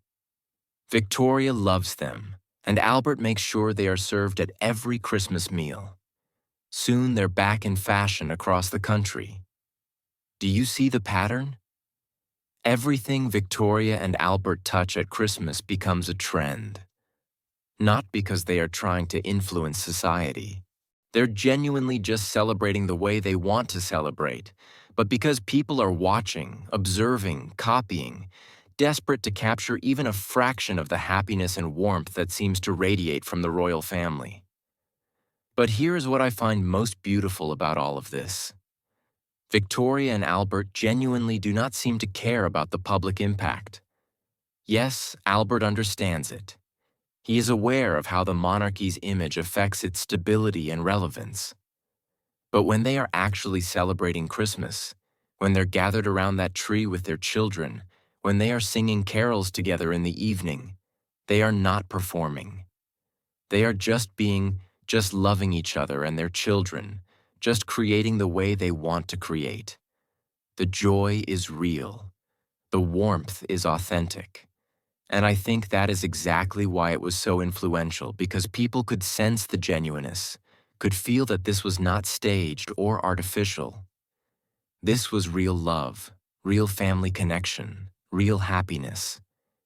And in a world that often felt cold and uncertain, that authenticity was irresistible. By 1850, the transformation is complete. Christmas in Britain is no longer what it was in 1837 when Victoria took the throne. It has become the family-centered tree decorating, gift-giving, carol-singing celebration we recognize today. And all of it traces back to Victoria and Albert, to their love, to their commitment to building the way they wanted to build, to Albert's determination to share the magic of his childhood and Victoria's desperate hunger for the warmth she never had. They have created something bigger than themselves, something that will outlast them, something that will spread across the world and become so deeply embedded in culture that people will forget it was ever new, ever revolutionary, ever anything other than tradition. But you and I know the truth now. We know where it came from, whose love made it possible. And as we move forward in their story, as we watch their family grow and their partnership deepen and their influence expand, we will carry this knowledge with us. We will remember that behind every tradition, behind every ritual we take for granted, there are people, human beings who loved each other and wanted to create something beautiful, who succeeded beyond their wildest dreams. The Christmas tree revolution is complete. The traditions are established. The entire culture has shifted because two people decided to build a life together based on love and intention, and the best of what they had each experienced in their own childhoods. What comes next is the deepening, the refining, the addition of even more layers to this already rich tapestry of tradition, and the challenges too. Because no life, no matter how blessed, is without its struggles. But through it all, through joy and sorrow, through triumph and tragedy, the Christmas traditions will remain. A constant, a reminder of what they built together, a gift they gave not just to each other, but to the world. Traditions are living things. They do not stay frozen in time like museum pieces. They evolve, adapt, absorb new elements while keeping their core intact. And as Victoria and Albert's family grows, 9 children eventually born between 1840 and 1857, their Christmas celebrations expand and deepen in ways that create even more of the rituals we still practice today. This is not just about trees anymore. This is about transforming every aspect of the holiday season into something intentional, meaningful, infused with love and creativity. What I want to show you now is how Victoria and Albert innovated beyond the tree. How they created a whole ecosystem of Christmas traditions that turned the entire month of December into something magical. Because by the 1850s, Christmas at Windsor Castle has become an elaborate, carefully orchestrated celebration that touches everything from food to music to the very concept of childhood itself. And every innovation, every new tradition they introduce ripples outward into British society and eventually across the world. Let me take you deeper into their Christmas world. Let me show you the details that made it extraordinary. The small choices that became cultural touchstones. The moments of creativity and play that remind us that even queens and princes are just people trying to make their children smile. December 1856. Victoria writes in her diary about something that has become one of her favorite Christmas traditions: watching Albert create magic for their children. This particular year, he has outdone himself. He has arranged for someone to dress up as Saint Nicholas, that imposing figure from his German childhood. But this time, the performance is more elaborate, more theatrical than ever before. Victoria describes it in vivid detail. The children are gathered in the drawing room trying to be on their best behavior because they know St. Nicholas is coming. And then the doors burst open, and in walks this giant figure. She writes that he looked most formidable in black robes covered with artificial snow, with a long white beard and a red nose appearing to be of gigantic stature. The children are both terrified and thrilled. The younger ones clutch at their mother's skirts. The older ones try to appear brave, but you can see their eyes going wide. St. Nicholas asks them in a deep, booming voice whether they have been good, whether they have obeyed their parents, done their lessons, been kind to their siblings, and the children, stammering and nervous, assure him they have tried their very best. Then, and this is the moment they have been waiting for, he reaches into his sack and gives them gingerbread and apples. Simple treats, but given by this mythical figure, they become treasures. Victoria writes about how much Albert enjoyed arranging this surprise, how his face lit up watching his children's reactions. And there is something so touching about this, is there not? Here is a man who serves as the Queen's primary advisor on matters of state, who helped organize the Great Exhibition of 1851, one of the most ambitious international projects of the century, who advises on everything from military reform to social policy and what brings him the most joy, making his children believe in magic, because that is what all of this is really about. Not just Christmas as a religious observance or a social obligation, but Christmas as a gift to children, as a way of preserving wonder and innocence in a world that can be harsh and disappointing. Albert understands something that will become central to the Victorian conception of Christmas. Childhood is precious, it is fleeting, and it is the responsibility of parents to make it as magical as possible. This idea might not sound revolutionary to us now, but in the 1850s it was relatively new. Before the Victorian era, childhood was not really seen as a special protected state. Children were often treated as small adults, expected to work, expected to contribute to the family economy, given little time for play or imagination. But Victoria and Albert are part of a cultural shift that is beginning to see childhood differently, as a time that should be preserved, cherished, filled with appropriate joys. And Christmas becomes the perfect vehicle for this.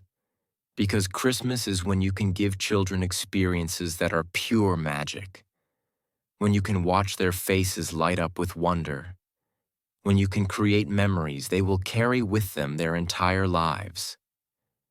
Let me tell you about another innovation that comes directly from this child-centered approach, the Christmas stocking. Now, the tradition of hanging stockings has roots that go back centuries in various European countries. But Victoria and Albert popularize a specific version of it that becomes the standard. Each Christmas Eve, the children hang stockings by the fireplace in their rooms. And when they wake up on Christmas morning, those stockings are filled with small treats and gifts. Not the major presents. Those are still given on Christmas Eve in the German tradition. But little things, an orange, some nuts, a few candies, maybe a small toy or book, things that fit in a stocking, but that make Christmas morning feel like an extension of the magic rather than an anticlimax. And there is something wonderful about this, something that speaks to the thoughtfulness Victoria and Albert bring to parenting. They're not just dumping expensive gifts on their children. They are creating anticipation, ritual, moments of discovery spread throughout the holiday season. The stocking is a promise that even after the big celebration is over, there is still more to look forward to, still more joy to be found. The British public, as always, takes note, and soon stockings hung by the fireplace become a standard part of English Christmas. By the 1860s, you can find references to Christmas stockings in popular culture in stories and songs and advertisements. another tradition born at Windsor Castle that becomes universal. But let me tell you about something even more specific, even more revealing about who Victoria and Albert are as parents. Victoria starts a tradition of putting coins, specifically gold sovereigns, into the Christmas pudding. This is her personal innovation, not something from German or English tradition, but something she creates herself. Why does she do this? According to accounts, it starts as a gesture of thanks to her cook, a way of acknowledging the enormous effort that goes into preparing the Christmas feast. But it quickly becomes more than that. It becomes a game, a bit of excitement. Who will find the coin in their slice of pudding? It adds an element of chance and fun to the meal, and it creates another Christmas memory for the children. The year Arthur found the sovereign, or the year Helena nearly swallowed it, and everyone panicked. Think about what this tells us. Victoria, who has access to unimaginable wealth, who could give her children anything money can buy, chooses to hide a single coin in a pudding because she knows that it is not the value of the gift that matters. It is the surprise, the story, the shared experience of searching for it. This is sophistication in parenting that feels remarkably modern. The understanding that experiences matter more than things, that traditions create belonging, that children remember the rituals and the games and the times when everyone laughed together far longer than they remember expensive toys. Now let us talk about the music, because Christmas carols as we know them are something families sing together in their homes. That also gets a huge boost from Victoria and Albert. Albert is an accomplished musician. He plays piano and organ beautifully. He composes music himself, serious compositions, not just amateur dabbling. And he has a deep love for the old German carols he learned as a child. So he brings them to Windsor, teaches them to Victoria and the children, makes singing together a central part of their Christmas celebrations. Picture this: winter evenings at Windsor Castle, the fire burning in the grate, the Christmas tree glowing with candles, and the family gathered around the piano while Albert plays and they all sing.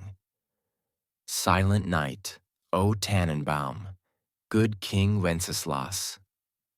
While shepherds watch their flocks by night, songs that tell stories that carry centuries of tradition that connect them to something larger than themselves. Victoria writes about these evenings with such warmth, about how Albert's voice blends with hers, about how the children gradually learn the harmonies, about how even little Beatrice, the youngest, tries to sing along in her baby voice.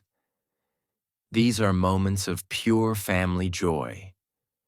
Nothing elaborate, nothing expensive, just voices joining together in song. And once again, the public takes notice, because if the royal family sings carols together, then that must be what good families do. Suddenly, there is a market for published collections of Christmas carols. Sheet music becomes popular. The idea of caroling, of going from house to house singing, experiences a revival. Music publishers recognize a business opportunity and start producing Christmas song collections specifically for home use. By the 1860s, you cannot imagine a proper British Christmas without carols. And while the songs themselves are mostly old, some dating back to medieval times, the practice of families singing them together at home, making them a central part of the celebration, that is new. That is Victorian. That is Victoria and Albert. But I want to make sure you understand something important. These traditions are not being imposed from the top down in some authoritarian way. Victoria and Albert are not commanding their subjects to celebrate Christmas like they do. They are simply living their lives, celebrating the way they want to celebrate, and allowing that celebration to be observed and shared. And the British people, looking for models of how to navigate this rapidly changing world, looking for ways to create meaning and connection in their own lives, choose to emulate what they see. It is organic. It is bottom-up as much as it is top-down. The royal family provides the template, yes, but ordinary people adapt it, modify it, make it their own. A working-class family cannot afford the elaborate ornaments Victoria has on her tree, so they make decorations from paper and ribbon and natural materials. They cannot afford a whole turkey, so they have a goose or a chicken. But they can have a tree. They can hang stockings. They can sing carols. They can create their own version of the magic. And this is what makes the Victorian Christmas Revolution so powerful and so enduring. It is not about conspicuous consumption or showing off wealth. It is about creating warmth and connection with whatever resources you have. It is democratic in a way that many traditions are not. Rich or poor, you can have a Christmas tree. You can make cookies. You can sing songs. You can tell your children stories about St. Nicholas or Father Christmas. You can participate in the magic. Now let me tell you about one more innovation that speaks to Victoria's particular genius for creating tradition: the Christmas card. Victoria does not invent the Christmas card. That credit goes to Sir Henry Cole, who was actually the first director of what would become the Victoria and Albert Museum, and who had one designed in 1843. But Victoria enthusiastically adopts the tradition and helps to popularize it. She sends Christmas cards to friends and family. She saves the ones she receives. She makes it clear that this is a meaningful gesture, a way of maintaining connections even when you cannot be together. And because the Queen does it, because she values it, it becomes something everyone wants to do. By the 1860s, after postal reforms make sending mail much cheaper, the Christmas card industry explodes. Millions of cards are sent each year in Britain. And again, this becomes something that crosses class boundaries. You do not have to be rich to send a Christmas card. You just have to care enough about someone to take the time to choose a card and write a message and send it. Do you see the thread running through all of these innovations? They are all about connection, about maintaining relationships, about creating shared experiences, about making people feel valued and remembered.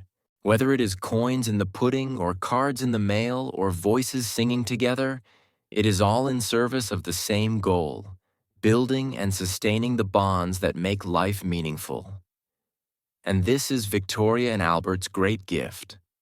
I think not just the specific traditions they create or popularize, but the underlying philosophy. The idea that celebration should be intentional, that holidays should be about bringing people together, that creating beauty and joy and meaning in your private life is not frivolous or self-indulgent, but essential, sacred. Even by the late 1850s, they have created something extraordinary at Windsor Castle. Christmas, there is a multi-week celebration involving the entire household. Every servant is included. Every child has their moment to shine. Every detail is considered, and the whole thing is infused with the love that Victoria and Albert share. A love that has deepened and matured over nearly 2 decades of marriage. They have weathered challenges together. The pressures of Victoria's role as queen, the difficulty of Albert's position as prince consort with no official power, the tensions that come from having 9 children and all the chaos that entails, Victoria's struggles with postpartum depression after several of the births, Albert's chronic health problems. He is frequently ill, suffering from stomach troubles and exhaustion. But through all of it, they keep creating, keep building, keep finding ways to make their life together beautiful. And Christmas is the pinnacle of that, the annual reminder of what they have accomplished, of the family they have built, of the love that sustains them through everything else. As we approach 1860, as Victoria and Albert celebrate their 20th Christmas together, they have no idea how little time they have left.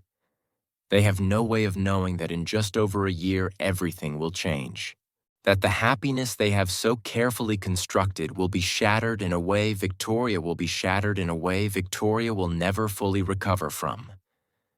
But right now, in this moment, they are still together, still creating magic, still building traditions that will outlast them both, still showing the world what love can accomplish when it is paired with intention and creativity, and an absolute commitment to making life, especially for children, as beautiful and meaningful as possible. The innovations are complete. The traditions are established. Christmas as we know it has been born from the love of two people who found each other and decided to build something extraordinary together. And what comes next? The partnership, the working side by side through the business of empire, the deepening of their bond even as the pressures mount. That is where we're heading now, into the heart of their marriage, into the years when they are truly partners in every sense of the word, into the time when their love will be tested and proven and shown to be strong enough to change the world. Behind every great Christmas celebration, there is an enormous amount of work, planning, organizing, coordinating hundreds of details so that the magic appears effortless. And in the case of Victoria and Albert's legendary Christmases, much of that work fell to Albert, but not in the way you might think. Not as some distant overseer issuing commands to servants. No, Albert was hands-on in a way that was completely unprecedented for a royal of his time. He believed that the work itself was part of the celebration, that creating beauty with your own hands was not beneath dignity, but essential to it. What I want to show you now is the partnership, the actual day-to-day reality of how Victoria and Albert worked together, not just at Christmas, but in everything. Because their marriage was not just a love story.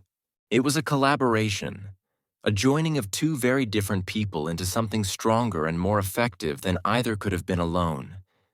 And nowhere is that partnership more visible than in how they approached family life, state business, and yes, the orchestration of Christmas itself. This is the heart of their story, the part that made everything else possible.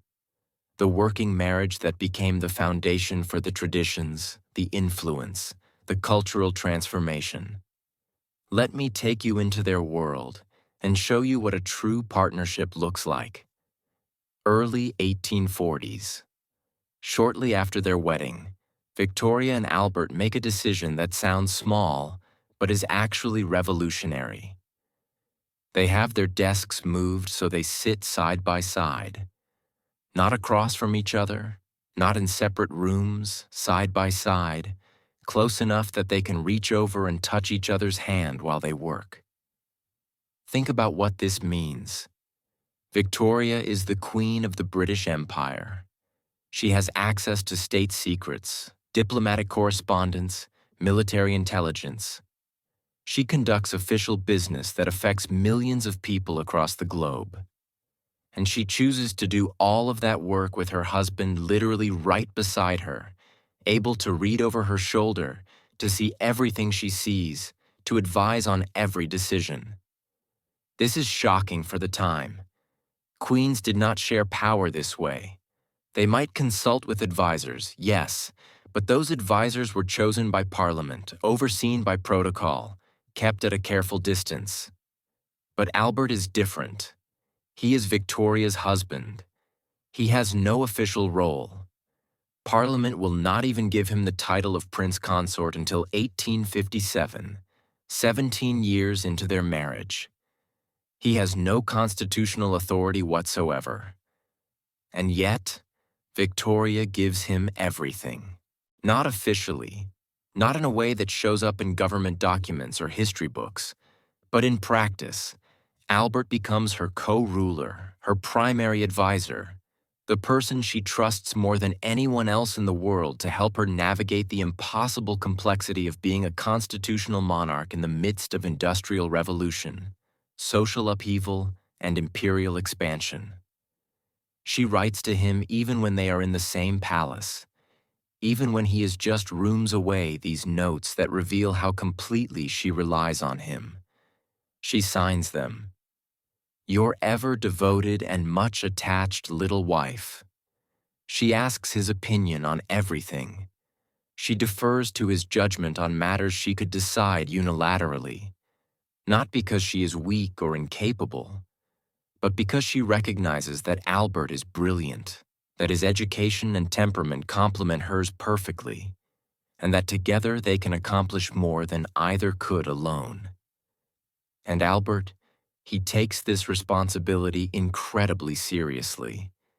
He reads everything, studies everything, prepares briefings for Victoria on complex issues so she can make informed decisions. He attends Privy Council meetings, not officially, but sitting in a side room where he can hear the proceedings. He writes letters on Victoria's behalf, sometimes signing them himself, sometimes having her sign them, but with his thinking, his words shaping the message. Is this legal? Is it constitutional? Honestly, it exists in a gray area. Albert has no official power, so technically he is just advising his wife, which is perfectly acceptable. But in practice, he is functioning as a co-monarch in all but name. And the British government, after some initial resistance, comes to accept this because they can see that Albert is good at it, that he brings rigor and intelligence and a progressive vision to Victoria's reign, that having him there makes Victoria a better queen. But this partnership is not just about politics and statecraft. It is about everything, including significantly the management of the royal household and the raising of their children. In most aristocratic families of the Victorian era, children were largely raised by nannies and governesses. Parents might see them for an hour or two each day at scheduled times in formal settings. But Victoria and Albert want something different. They want to be involved. They want to know their children as individuals, to shape their education and character personally, to be present in their daily lives. So they create a system. Albert, who has that systematic German mind, that love of organization and efficiency, designs curricula for each child, specific subjects to be studied at specific ages. Languages. All the children learn multiple languages fluently. Sciences, arts, history, music, everything Albert believes is necessary for well-educated, morally upright, useful members of society. But it's not just about academics. Albert also insists on physical education. He has gymnasiums built, encourages the children to spend time outdoors, to learn to ride and swim and be physically capable. He understands in a way that is ahead of his time that healthy bodies support healthy minds. And Victoria, she's more involved in the emotional side. She insists on seeing the children every day, on reading to them, on being available when they are sick or upset or struggling. She's not always good at it. She admits in her letters that she finds babies ugly and irritating, that she struggles with the chaos and noise that children bring.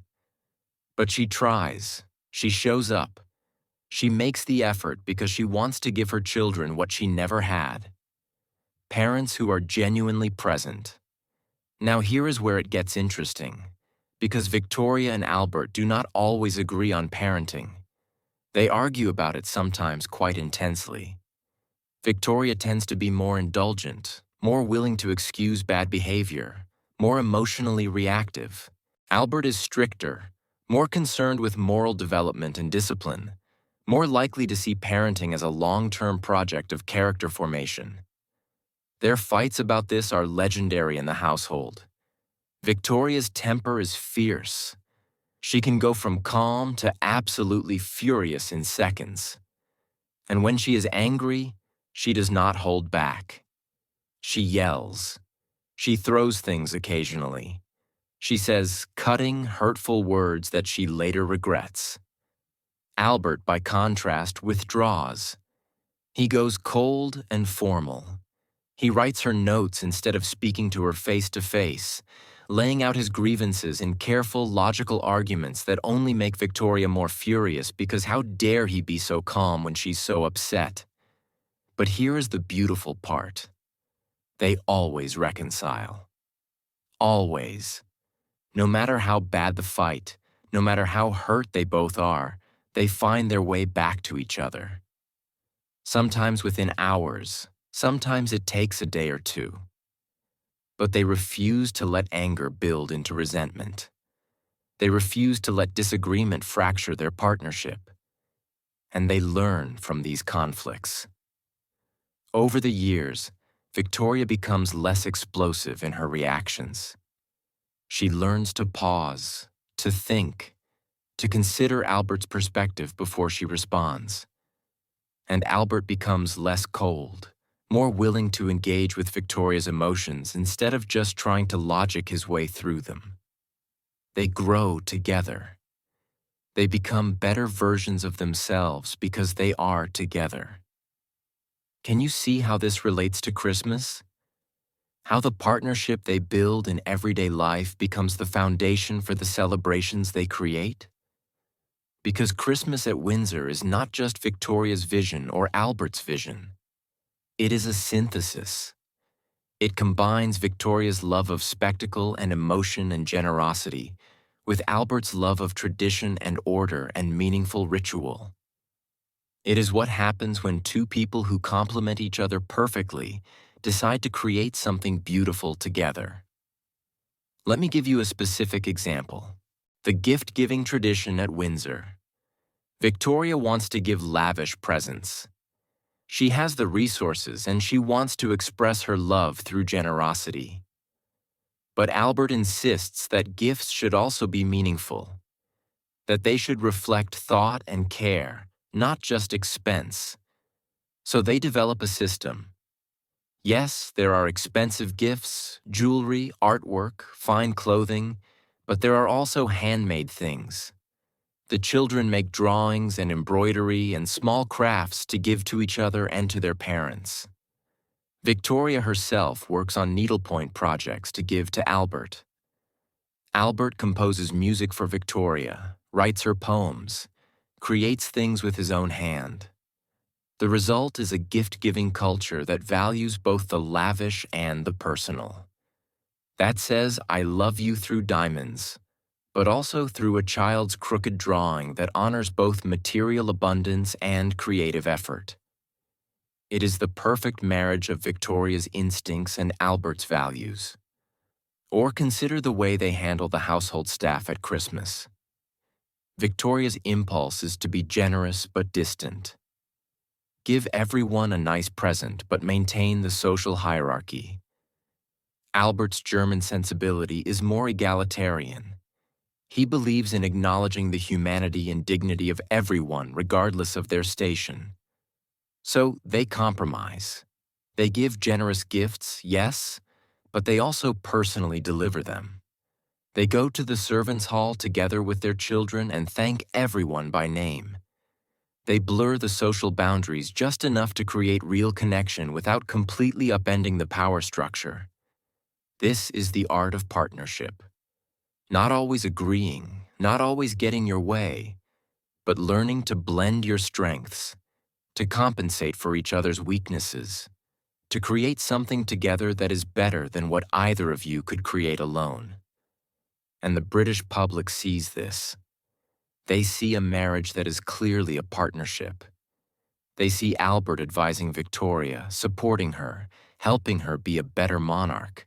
They see Victoria respecting Albert's intelligence, trusting his judgment, making space for him to contribute even though he has no official power. And it becomes a model, becomes something that couples across Britain aspire to because remember, this is the Victorian era. Traditional marriage at this time is extremely hierarchical. The husband has all the legal power. The wife is essentially his property. She cannot own anything, cannot sign contracts, has no legal standing separate from her husband. But Victoria and Albert cannot follow that model. Victoria is the queen. She cannot be subordinate to her husband legally or politically. So they have to invent something new. And what they invent is partnership, mutual respect, shared decision-making. The idea that marriage can be a collaboration between equals, or at least between two people who treat each other as equals even when the formal power structure suggests otherwise. This is genuinely radical, and it influences how people think about marriage. Slowly, gradually, the Victorian ideal of marriage starts to shift away from pure patriarchal authority toward something more companionate, more based on mutual affection and respect. It does not happen overnight. It does not happen completely, but the shift begins. And Victoria and Albert's very public partnership is a significant part of why. Now, I need to tell you about the shadows because no partnership is perfect. No marriage, no matter how loving, exists without struggle, and Victoria and Albert face significant challenges. Albert's health is increasingly fragile. By the late 1850s, he's frequently ill. Stomach troubles that leave him in pain and unable to eat. Exhaustion that no amount of rest seems to cure. He pushes himself relentlessly. He cannot help it. It is not in his nature to do things halfway, but the cost is visible. Victoria worries constantly, watches him grow thinner, more drawn, more tired, and there is the pressure of their roles. Victoria has been queen for over 20 years by this point. The weight of that responsibility never goes away. And Albert supporting her, advising her, functioning as her unofficial co-ruler without any of the formal recognition or authority. That takes a toll. He's criticized in the press sometimes, called a foreign interloper, accused of having too much influence. It hurts him even though he tries not to show it. They also face tragedy. In 1861, Victoria's mother dies. And despite their complicated relationship, despite the years of tension and resentment, Victoria is devastated. She discovers reading through her mother's papers that her mother truly loved her, that the Kensington system, for all its faults, came from a place of desperate protectiveness, and she is flooded with guilt and grief and regret for all the harsh words, all the years of estrangement. Albert is the one who helps her through this, who comforts her, who takes on even more of her duties so she can grieve. But he is not well. He is struggling with his own health, his own exhaustion, and the burden of supporting Victoria through her mother's death while he himself is falling apart. It is almost too much. But they persist.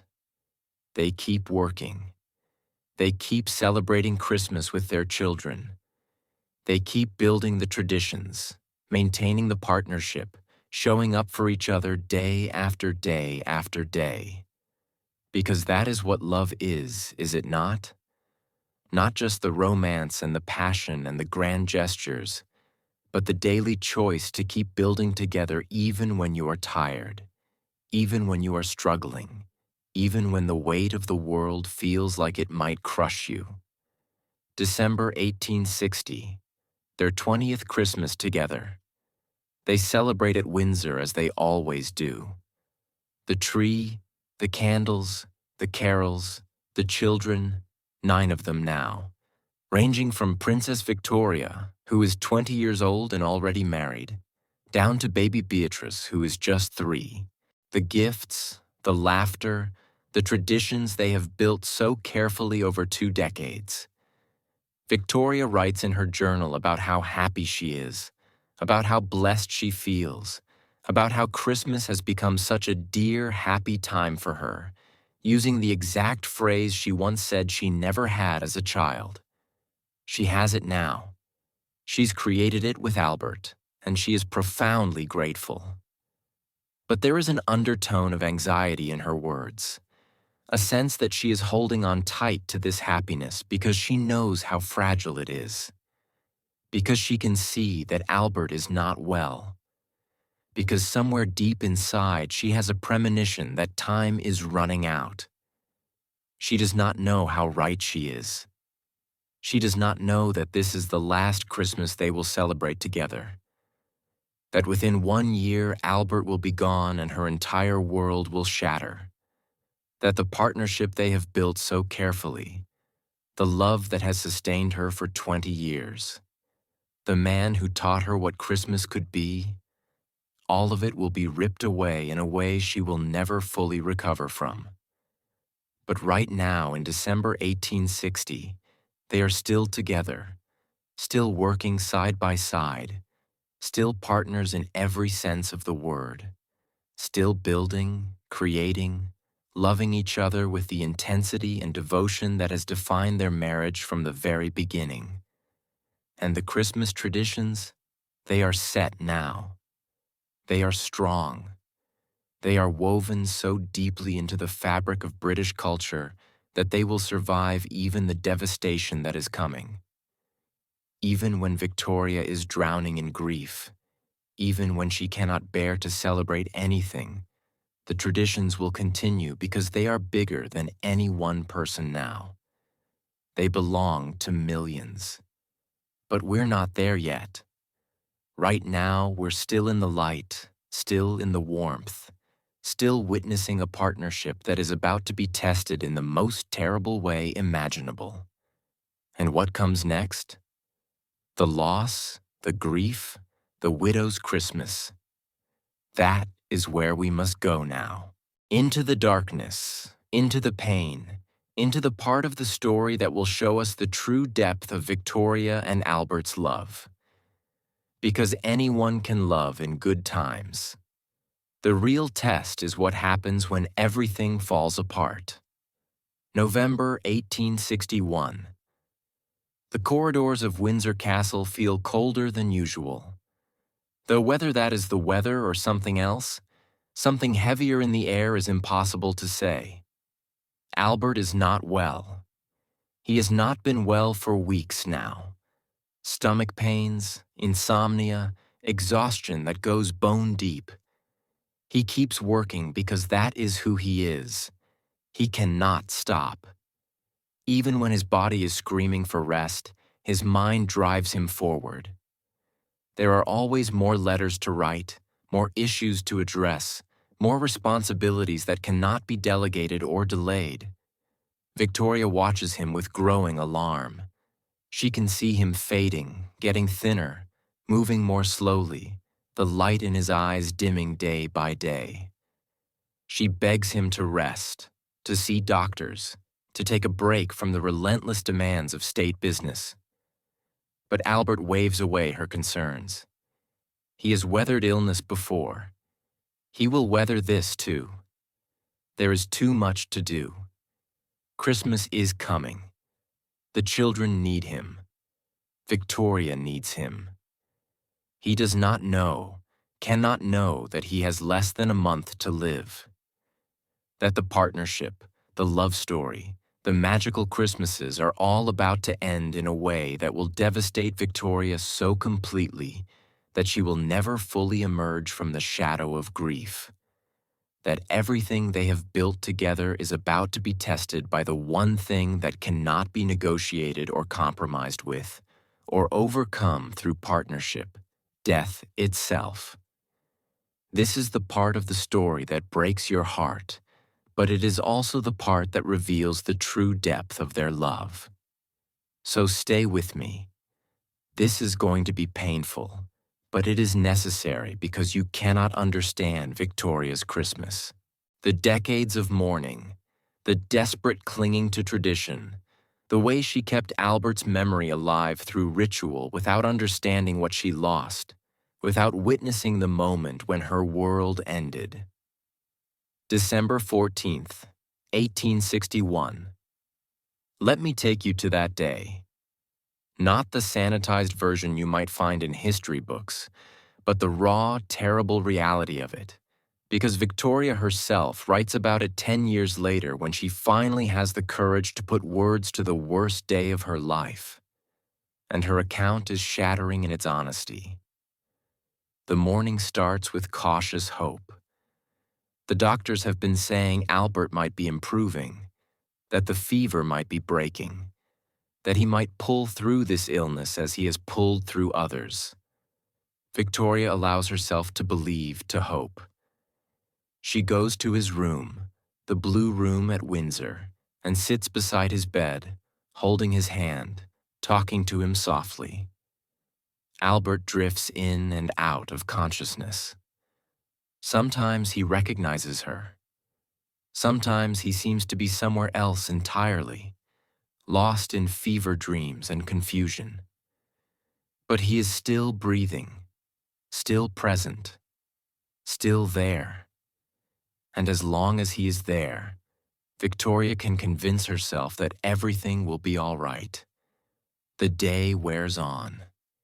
Victoria refuses to leave his side except when the doctors insist she must rest. She eats nothing, cannot think about food when Albert is suffering. She just sits beside him, watching the rise and fall of his chest, counting each breath like a miser counting gold coins. As long as he breathes, there is hope. Evening falls, the room grows darker, candles are lit, and Albert's breathing becomes more labored, more irregular. The doctors exchange glances that Victoria pretends not to see. Because if she acknowledges what those glances mean, if she allows herself to understand what is happening, she will fall apart. And she cannot fall apart. Not while Albert still needs her. Princess Alice, their second daughter, 18 years old, the one who's been helping to nurse her father through this illness, comes to get Victoria. "Mama," she says softly, "you should come now." And Victoria knows in that moment she knows. But knowing and accepting are two different things. She goes to the Blue Room.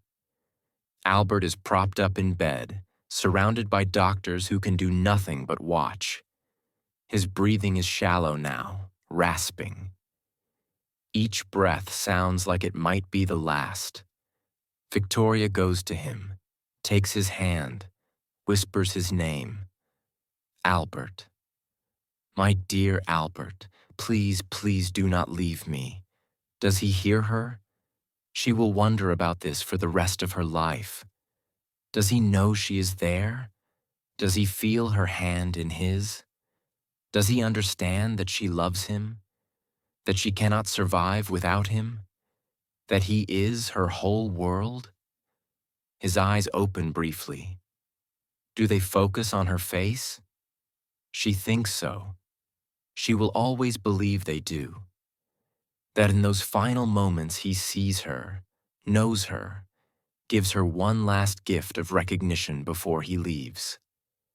And then at 10:50 in the evening on December 14th, 1861, Prince Albert of Saxe-Coburg and Gotha, beloved husband of Queen Victoria, father of 9 children, unofficial co-ruler of the British Empire, the man who brought Christmas trees and gingerbread and the concept of family-centered celebration to an entire culture.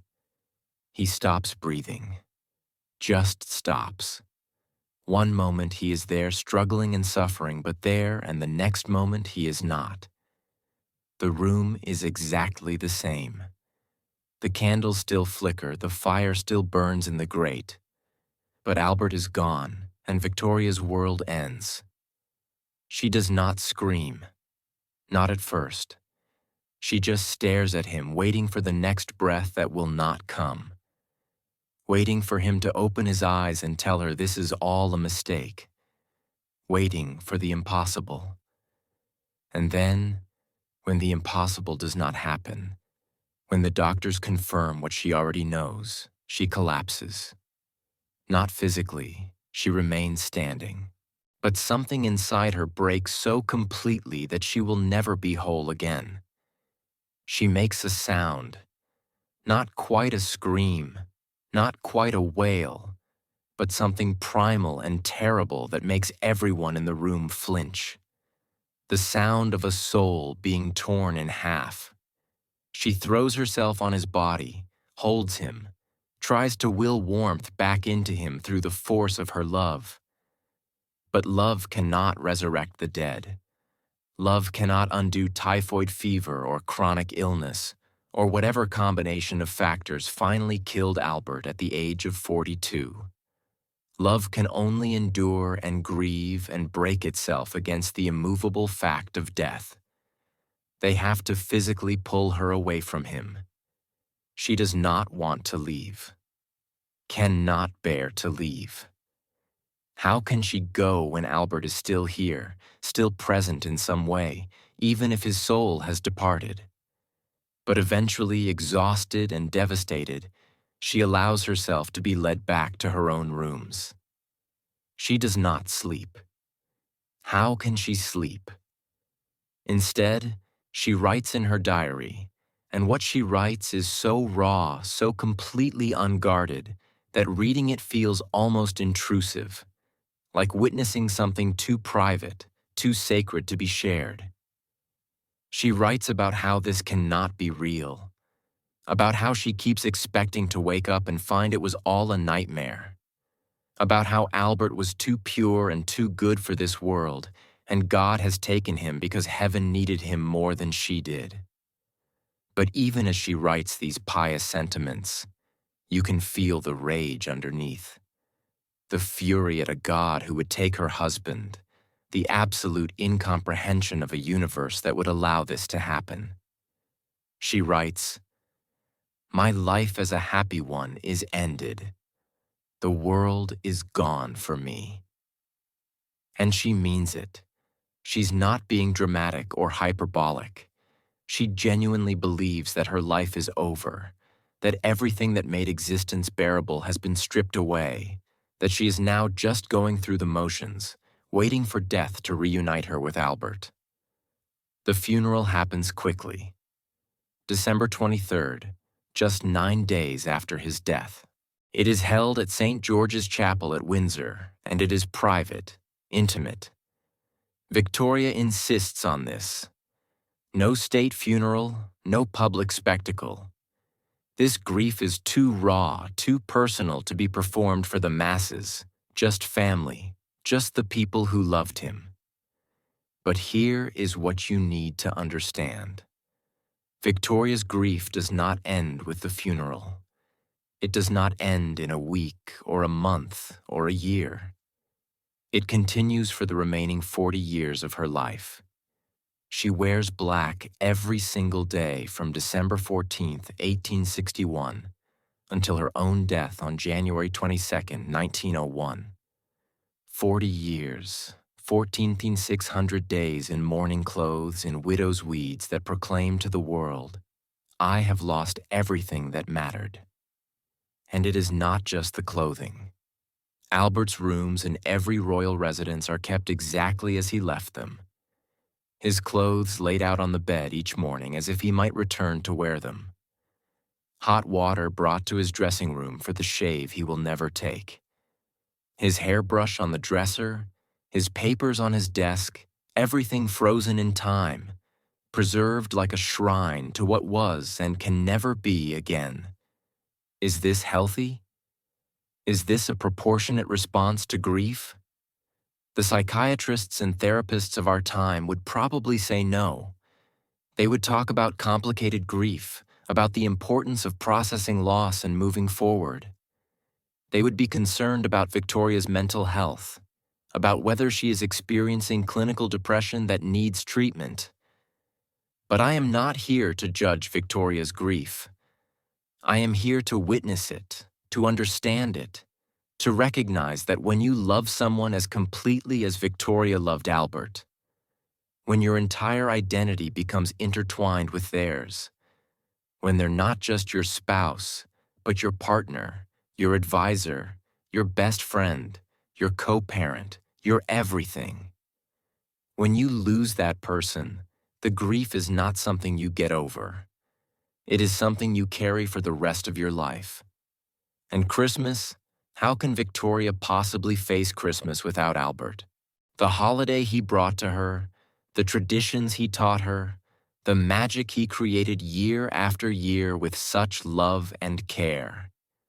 How can she light the tree when Albert is not there to help her? How can she sing carols when his voice will not join hers? How can she give gifts when the person she most wants to give to is gone? The answer in December 1861, just weeks after Albert's death, is that she cannot. She does not celebrate Christmas that year.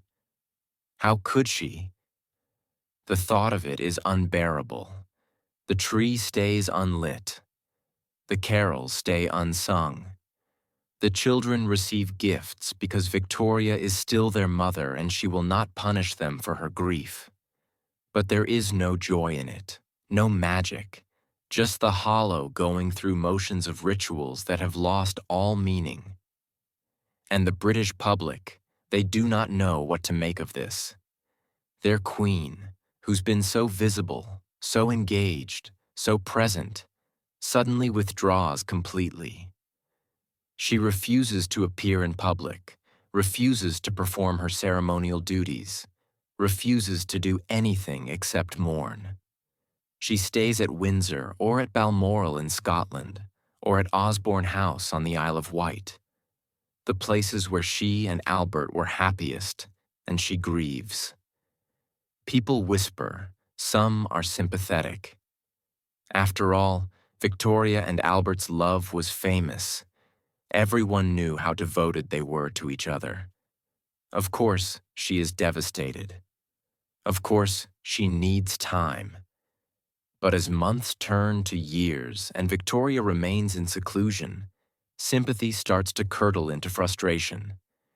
She is the queen. She has responsibilities. The country needs her. How long is she going to hide? They start calling her the Widow of Windsor. Not affectionately, critically. There is talk of republicanism. Maybe Britain does not need a monarchy if the monarch refuses to do the job. Maybe it is time for a different system of government. Victoria's popularity, which was so high during her marriage to Albert, plummets. She does not care. How can she care about public opinion when she can barely care about staying alive? But here is what saves her: the children and the traditions. Because even in the depths of her grief, even when she wants to die and be reunited with Albert, Victoria cannot completely abandon the Christmas rituals they created together. The children need them. They are grieving, too. Remember, they have lost their father. And while Victoria's grief is all-consuming, she still has enough maternal instinct left to recognize that her children need some continuity, some reminder that life goes on even after death. So she compromises. She will not celebrate Christmas the way they used to. That is impossible. But she will maintain some of the traditions. There will be a tree, but it will be somber. There will be gifts, but without joy. There will be a dinner, but without laughter. Everything they used to do, but drained of color and warmth and life. Christmas is memorial rather than celebration. And she does something else too. Something that will become central to how she processes her grief and keeps Albert's memory alive. She begins to celebrate Christmas not just as a holiday, but as an act of devotion to Albert. Everything she does in his name, in his honor, as a way of saying you are gone but not forgotten. You are dead but still central to everything I am and do. This is grief as religion. This is love that survives death and transforms into something else. Not less powerful, but different, more focused on memory than on presence, more about preservation than creation. And while it breaks your heart to see Victoria living this way, while you want to reach through time and tell her that it is okay to move forward, that Albert would want her to live fully, that grief does not have to define her entire existence, you also have to admire the fierce loyalty of it. the refusal to let death be the end of their connection, the determination to keep loving him even when he cannot love her back. Because that is what the Christmas traditions become for Victoria after 1861. They become her way of maintaining her relationship with Albert. Every tree she decorates is decorated for him. Every carol she sings is sung to him. Every tradition she maintains is maintained in his memory. Christmas is no longer about creating joy in the present. It is about honoring what was about refusing to let the past die even though your person is gone. And you know what? This actually helps the tradition survive and spread even further. Because Victoria's very public, very intense mourning reminds everyone of the Christmas celebration she and Albert created. Reminds them that these traditions came from love, that they meant something profound, that they are worth preserving, not just as fun customs, but as sacred rituals that connect us to those we've lost. So even as Victoria withdraws from public life, even as she becomes the reclusive widow of Windsor, the Christmas traditions she and Albert pioneered continue to grow and spread. They are no longer dependent on the royal family actively promoting them. They have taken root. They have become part of the culture. They belong to everyone now. But for Victoria herself, Christmas will never again be what it was during those 20 magical years with Albert. It will always be tinged with sorrow, always haunted by the ghost of the man who made it possible. Always a reminder of what she had and what she lost. And yet she continues year after year, decade after decade, maintaining the traditions, keeping Albert's memory alive through ritual, showing her children and grandchildren that love does not end with death, that the people we lose can still be present in our lives through the traditions we keep, the stories we tell, the ways we honor their memory. This is the darker side of the Christmas story, the part where magic meets grief, where joy is shadowed by loss, where the traditions that once represented pure happiness become bittersweet reminders of what can never be reclaimed.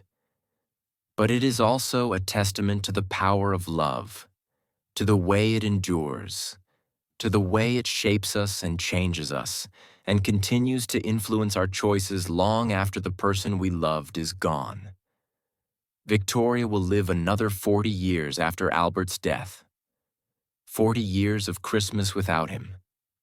40 years of maintaining traditions that break her heart even as she faithfully performs them.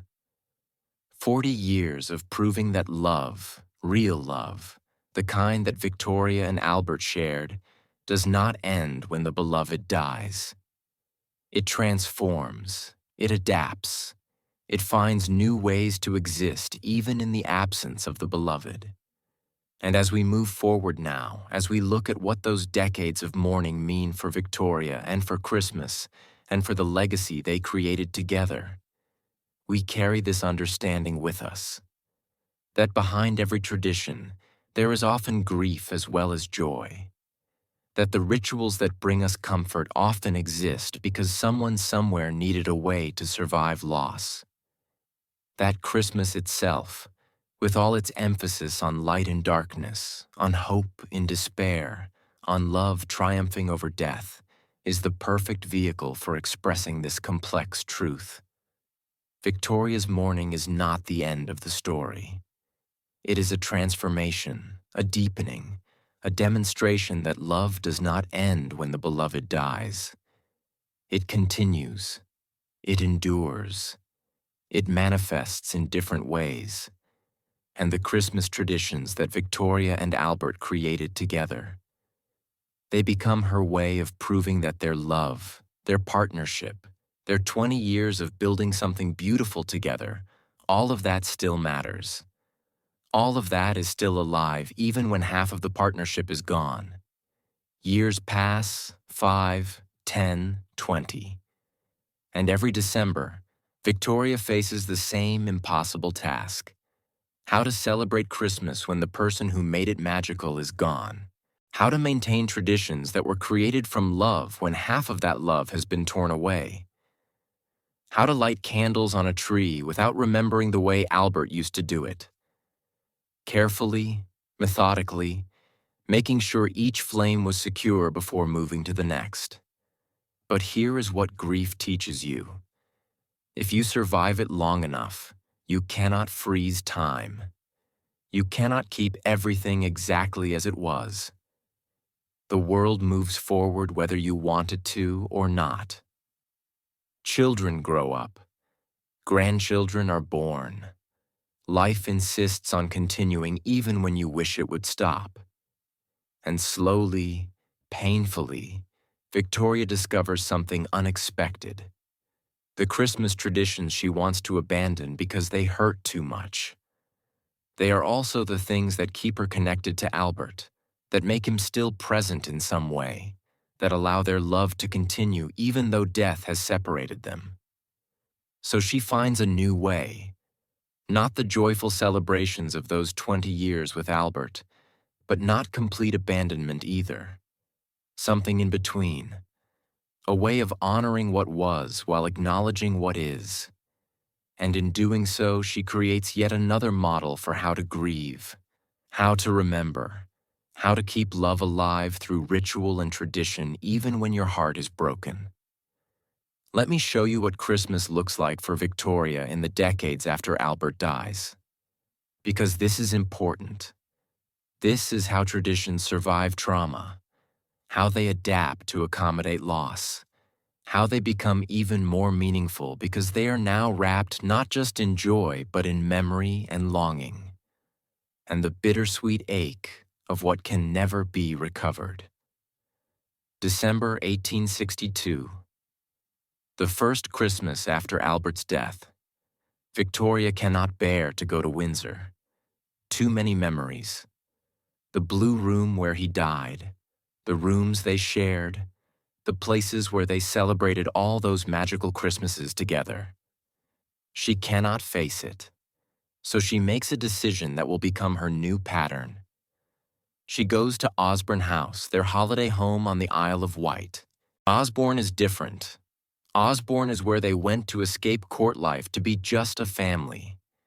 Albert designed much of it himself, working with the architect to create a villa in the Italian style with gardens and terraces and views of the sea. It was his project, his vision. And somehow being in the house Albert built feels closer to him than being in Windsor, which existed long before he arrived, and will exist long after Victoria is gone. So Osborne becomes her Christmas refuge. Every year from 1862 until her death in 1901, Victoria celebrates Christmas at Osborne. The same place, the same rooms, creating continuity through location even as everything else has changed. But what does celebration even mean anymore? What does Christmas look like when you're going through the motions, not out of joy, but out of duty, out of the desperate need to maintain connection to a dead husband? Victoria insists that everything be done as Albert would have wanted. This becomes her guiding principle, not what makes her happy. She is beyond happiness now. But what would Albert approve of? What would honor his memory? What would keep his vision alive? So there is still a Christmas tree at Osborne in the main drawing room exactly where Albert would have placed it. But Victoria cannot decorate it, cannot touch it. That task falls to the household staff and the children. They follow Albert's system as closely as possible. The gilded walnuts, the gingerbread, the candles placed just so. Everything done the way he taught them. But without his hands, without his presence overseeing the work, it feels hollow, like a museum recreation of something that was once alive. Victoria enters the room after the tree is finished and lit. She stands there in her black mourning clothes.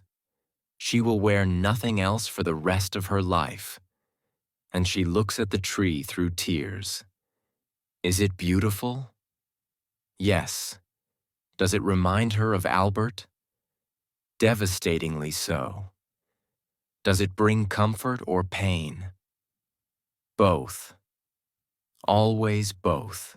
She writes in her diary about these moments, about how Christmas has become a time of terrible pain for her, about how every tradition reminds her of what she has lost, but also, and this is crucial, about how she feels closer to Albert when she maintains these rituals, about how she can almost sense his presence when she is doing things the way he would have done them, about how the traditions become a form of communication with the dead, a way of saying, I remember, I honor you, I have not forgotten. Do you see what's happening here? Christmas is transforming from celebration to memorial, from joy to devotion. It is becoming less about creating new happiness and more about preserving old happiness, about keeping Albert's vision alive even though he is no longer there to guide it. And there is something both beautiful and heartbreaking about this. Beautiful because it shows the depth of Victoria's love. Heartbreaking because you can see her becoming trapped in the past, unable to move forward, unable to imagine that Christmas could ever mean anything other than pain wrapped in ritual. But the children? What about the children? They're still growing, still living, still needing a mother who can be present for them, not just a widow drowning in grief. And this is where Victoria's story gets complicated. Because she is not a perfect mourner, she's not always noble or graceful in her grief. Sometimes she's selfish. Sometimes she uses her mourning as a weapon. Sometimes she expects everyone around her to grieve exactly as intensely as she does. And she resents them when they dare to feel happy. Her relationship with her eldest son, the Prince of Wales, the future King Edward VII, becomes particularly strained. Victoria blames him for Albert's death. Literally blames him because in November 1861, just weeks before Albert died, there was a scandal. The Prince of Wales, who was 19 at the time, had an affair with an actress named Nellie Clifton, and when Albert found out, he was devastated, mortified, terrified that the scandal would destroy the reputation of the monarchy. Albert traveled to Cambridge, where the Prince of Wales was studying to confront his son, and he was already ill at the time, already weak. And Victoria convinces herself that this trip, this stress, this disappointment in their son is what killed Albert. That if the Prince of Wales had been better behaved, Albert would still be alive. Is this fair? Is this rational? No. Albert died of typhoid fever, possibly complicated by chronic health conditions. The Prince of Wales' behavior did not cause his death. But grief is not rational. Grief needs someone to blame, and Victoria chooses her son. So Christmas becomes even more painful because of the family tensions. The Prince of Wales is there trying to celebrate with his mother and siblings, and Victoria can barely look at him. Her grief and anger radiate off her like heat from a fire. She is cold to him, critical. She treats him like he is responsible for destroying the family's happiness. Can you imagine what that does to a young man to be 20, 21, 25 years old? To have lost your father and to have your mother constantly blaming you, constantly reminding you that you are the reason the family is broken? It is cruel, it is unfair, and it damages their relationship for the rest of Victoria's life. But at the same time, and this is important to acknowledge, Victoria is trying in her own wounded, limited way. She's trying to be a mother. She insists that Christmas still happens for her children. She gives them gifts. She makes sure there are treats and decorations and some semblance of celebration. It is not the warm, joyful Christmas of Albert's time, But it is not nothing either. It is what she can manage while drowning in grief. And the children respond to this in different ways. Some, like Princess Alice and Princess Beatrice, become caretakers of their mother's grief. They stay close. They help maintain the traditions. They participate in the memorial version of Christmas that Victoria creates. Others, like the Prince of Wales, rebel. They leave as soon as they can. They create their own Christmases elsewhere. They refuse to be trapped in their father's ghost. There is no right response. There is just a family trying to survive a loss that has broken them all in different ways. And Christmas becomes the annual reminder of that brokenness. The time when they all have to come together and face the enormous absence at the center of their lives. But something else is happening too. Something Victoria does not intend but cannot prevent. The British public is watching her grief and they are learning from it. Learning that it is acceptable to mourn deeply, that love does not end with death, that maintaining rituals and traditions in memory of those we have lost is not morbid but meaningful. Victorian mourning culture becomes incredibly elaborate partly because of Victoria's example. The wearing of black for extended periods, the preservation of the deceased belongings, the construction of memorials and monuments.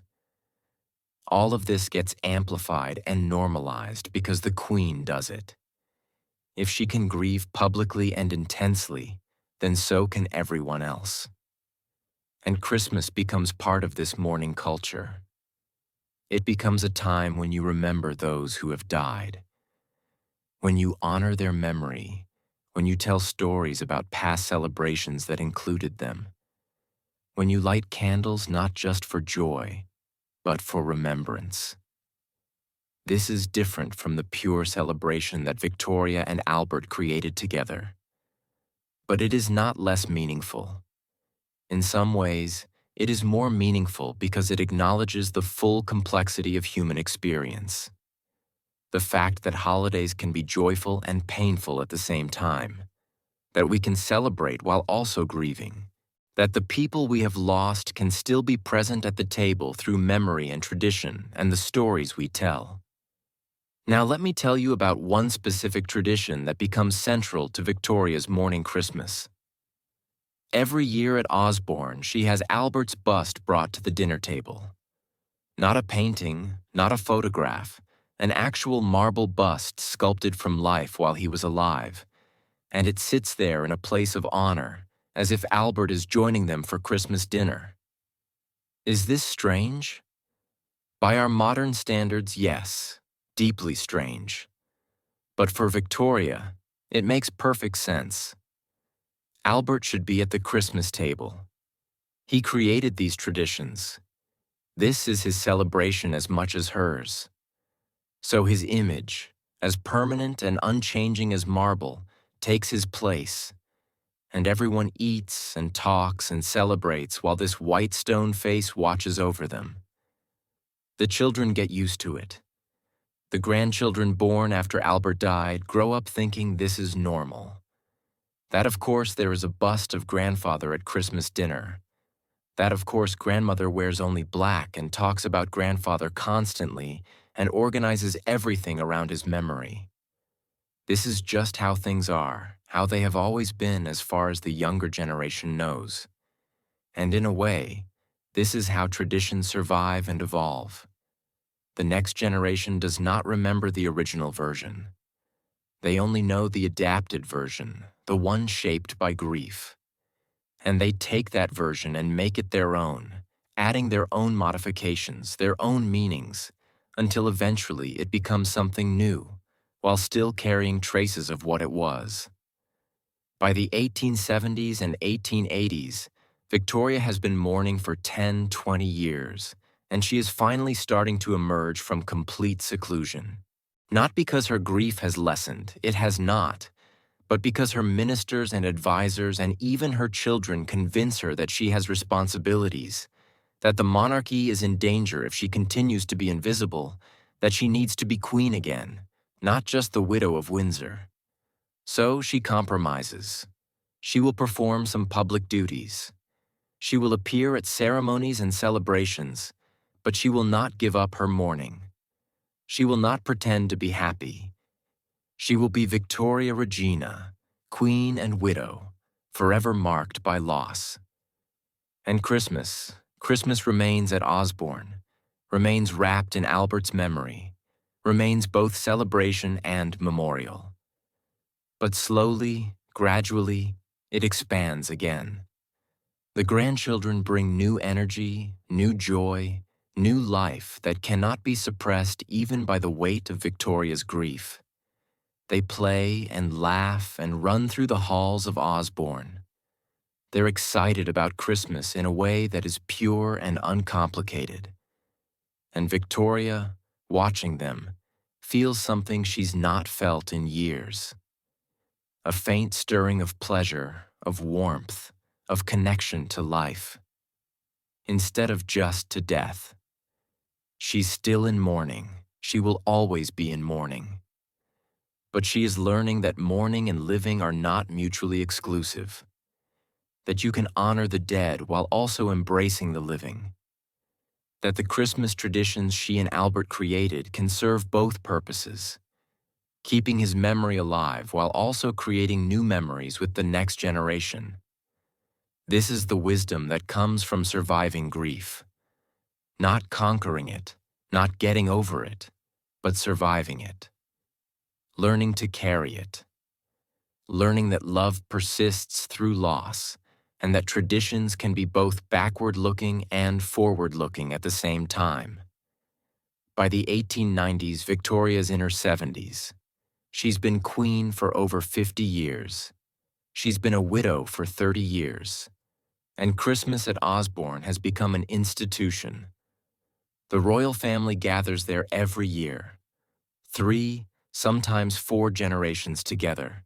And while Victoria is still the center, still dressed in black, still talking about Albert, still maintaining his traditions with fierce devotion, the celebration has grown around her grief, has become bigger than her grief, has become something that can hold both remembrance and joy, both past and present, both death and life. And the British people, they have followed her lead once again. Christmas in Britain by the end of Victoria's reign is not just about joy and celebration.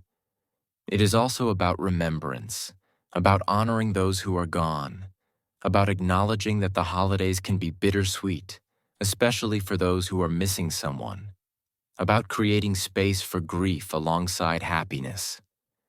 This is Victoria's final gift to Christmas tradition.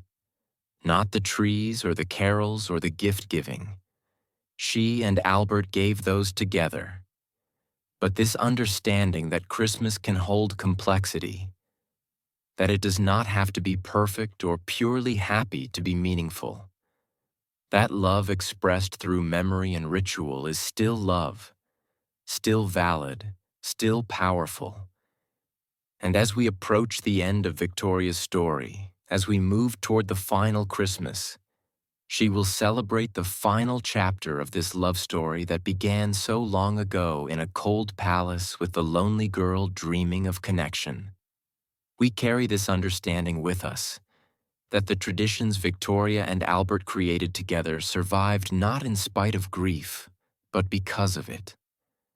That their love story did not end with Albert's death, but transformed, continued, found new ways to manifest through the rituals Victoria maintained so faithfully for 40 years. One last Christmas is coming. Victoria's last Christmas. And what happens then? How the story concludes? What legacy remains? How their love continues to shape the world, even after both of them are gone. That is where we're heading. Now to the end and to the beginning that comes after every ending. Christmas 1900, the last one. Though Victoria does not know it yet, cannot know it, this will be her final December, her final gathering of family at Osborne, her final attempt to maintain the traditions that have defined her life for 60 years. She's 81 years old now, tiny, frail, nearly blind from cataracts, her body failing in the slow, inexorable way that bodies do when they've been alive for 8 decades. But her mind is still sharp, still filled with memories of Albert, still devoted to keeping his vision alive, even though he's been gone for 39 years, nearly twice as long as they were married. Think about that for a moment. She spent 20 years with Albert, and she has spent nearly 40 years without him. The absence has lasted longer than the presence, and yet her devotion has not wavered, has not faded. If anything, it has intensified with time. Because when you lose someone young, when they die in the prime of life, they never age in your memory. They stay perfect, frozen, forever 42 and handsome and brilliant, while you grow old and tired and worn down by the weight of living without them. This is Victoria's reality as she approaches her final Christmas. She is ancient. Albert is eternal. And the gap between them, between who she has become and who he will always be in her memory, is both painful and comforting. Painful because it reminds her how long she has survived without him. Comforting because it means he is preserved, unchanging, waiting for her in whatever comes after this life. Let me take you to Osborne House in December 1900. Let me show you what the end looks like. How a love story that changed the world finally comes to its close. How traditions survive even when the people who created them do not. The family gathers as they always do. Children, grandchildren, great-grandchildren. The royal family has become enormous over Victoria's long reign. Her 9 children have married and had children of their own who have grown up and had children. She is the matriarch of a dynasty that spreads across Europe. The grandmother of Europe, they call her, and it is not just affectionate. Her descendants occupy thrones and hold titles from Britain to Germany to Russia. The web of royal connections she has woven through her children's marriages is staggering in its reach. But she does not care about that right now. Right now at Christmas, all she cares about is that they are here, that they have come to Osborne, that they are participating in the traditions that Albert created and she has maintained. This is what matters. Not thrones or empires, but family gathered together in the house Albert designed, celebrating the holiday he loved, keeping alive the vision of what Christmas should be. The tree is there, of course, always a tree, decorated exactly as Albert would have done it. The servants know the system by now. 40 years of practice, they could do it in their sleep. Gilded walnuts, gingerbread cookies, barley sugar canes, candles placed with mathematical precision, everything exactly as it has been since 1840, when a young German prince brought this tradition to a lonely English queen. Victoria is brought to see it in a wheelchair now. She can no longer walk the distances required to move through Osborne's rooms. Her legs, which were never strong, she was always tiny, barely 5 feet tall, have finally given out. But she insists on seeing the tree, on being present for the lighting of the candles, on witnessing this ritual that connects her to Albert across the vast gulf of death.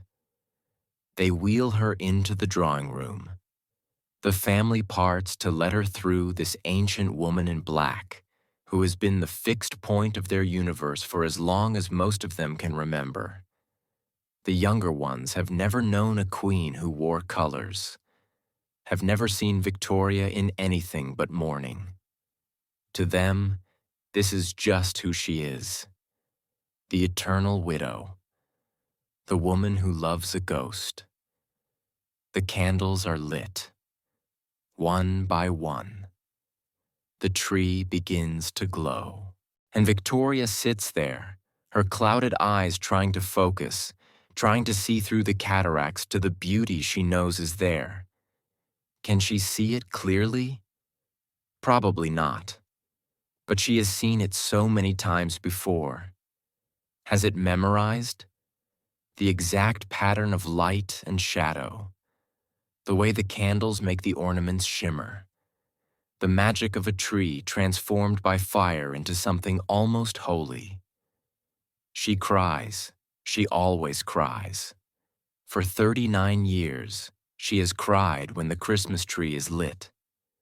Cried for Albert, for what they had, for what she lost, for the impossibility of moving forward when your heart is buried with someone who died decades ago. But maybe this year there is something else in her tears too. A sense of ending, a premonition that this is the last time, that next Christmas she will not be here, that the reunion she's longed for, the moment when she will see Albert again, is finally close. Does she want to die? Not exactly. She's not suicidal, but she is tired. So tired. And the idea of being reunited with Albert, of ending this long separation, of no longer having to carry the weight of love that has nowhere to go except into memory and ritual. That idea has its appeal, especially now when her body is failing and the world is changing into something she barely recognizes. The year 1900 is the edge of a new century. The modern world is emerging. Electricity, automobiles, moving pictures, things that would have seemed like magic to the young Victoria who married Albert in 1840. The world Albert knew is gone. And Victoria, who has lived long enough to see it disappear, feels like an artifact, a remnant of a different age, still maintaining traditions from a time when candles on a tree were revolutionary, when the very idea of celebrating Christmas as a family holiday was new and strange. But here is what she does not fully realize. Those traditions have become so deeply embedded in culture that they no longer need her to survive. They belong to everyone now, to millions of families across the English-speaking world who put up trees and sing carols and exchange gifts without having any idea that these practices were popularized by a German prince and his English queen. The traditions have outlived their creators, have become immortal in a way that human beings never can. On Christmas Day, there is the usual dinner. Turkey because Albert loved turkey. Mince pies because they are traditional plum pudding with coins hidden inside because Victoria started that custom 40 years ago. All the foods that have become synonymous with English Christmas. All the tastes and smells that trigger memories for the family members present. And Albert's bust is there, of course, at the table in the place of honor. This ritual that seemed so strange when Victoria first instituted it has become normal through repetition. The children barely notice it anymore. The grandchildren think it is just how things are done. Only the great-grandchildren, the very youngest ones, sometimes stare at the marble face and wonder why there is a statue at dinner. Victoria eats almost nothing. She has no appetite anymore. Food is just fuel, and she needs very little fuel these days. She's running on fumes, on willpower, on the determination to make it through one more Christmas, one more gathering of family, one more performance of the rituals that have defined her life. But she watches the others eat, watches them talk and laugh and live. And there is a bittersweet quality to her observation. Pride in what she and Albert created. This enormous, sprawling family. This gathering that spans 3 generations and multiple countries. This proof that their love produced something that continues, that grows, that has its own life independent of them, but also sadness that Albert cannot see it, that he died when the oldest of their children was barely 20, that he never got to meet most of his grandchildren, never mind his great-grandchildren, that he was robbed of so much life, so much joy, so much of the future they should have shared. After dinner, there are gifts still given on Christmas Eve in the German tradition. Though some of the family have also adopted the English practice of Christmas morning presents, the traditions are blending, evolving, becoming something new while retaining echoes of the original. Victoria gives gifts to everyone. She has always been generous at Christmas, and she does not stop now, even though she is dying. Small things, mostly tokens, photographs of herself or of Albert, books, jewelry for the women, watches for the men. Nothing extravagant by royal standards, but thoughtful, chosen with care. Each gift a statement. I see you. I know you. You are part of this family that Albert and I built, and they give gifts to her. What do you give a queen who is 81 years old and has everything? What do you give someone who wants nothing except to be reunited with her dead husband? The gifts are symbolic, mostly flowers, new photographs for her collection, things for her many residences, offerings to a matriarch who's become more symbol than person, more monument than human being. But there is one gift that matters more than the others. One tradition that has become central to Victoria's Christmas experience. Her children and grandchildren sing for her. Carols, the ones Albert taught them. The German songs he brought from his childhood. Silent Night, O Tannenbaum. The melodies that carry 60 years of memory that connect this moment to all the Christmases before it. Back to that first one in 1840 when Victoria discovered what the holiday could be. She sits in her chair and listens, and for a moment, just a moment, she can almost pretend that Albert is here, that his voice is among the others, that this is not an ending, but just another Christmas in an endless succession of Christmases they will celebrate together. The illusion does not last. Reality intrudes. But for that brief space of time, love conquers death and absence, and Victoria is young again, and Albert is alive, and everything is as it should be. The evening ends. The family disperses to their rooms. Osborne House grows quiet, and Victoria, helped to bed by her attendants, lies in the darkness and thinks about Albert, as she has done every night for 39 years. Talks to him in her mind, tells him about the day, about the children and grandchildren, about how she has kept his traditions alive, about how tired she is, about how she hopes it will not be much longer before she can come to him.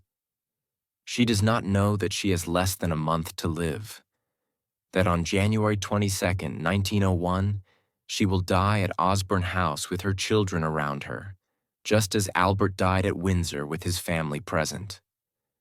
That her final Christmas is truly final. But maybe on some level she senses it.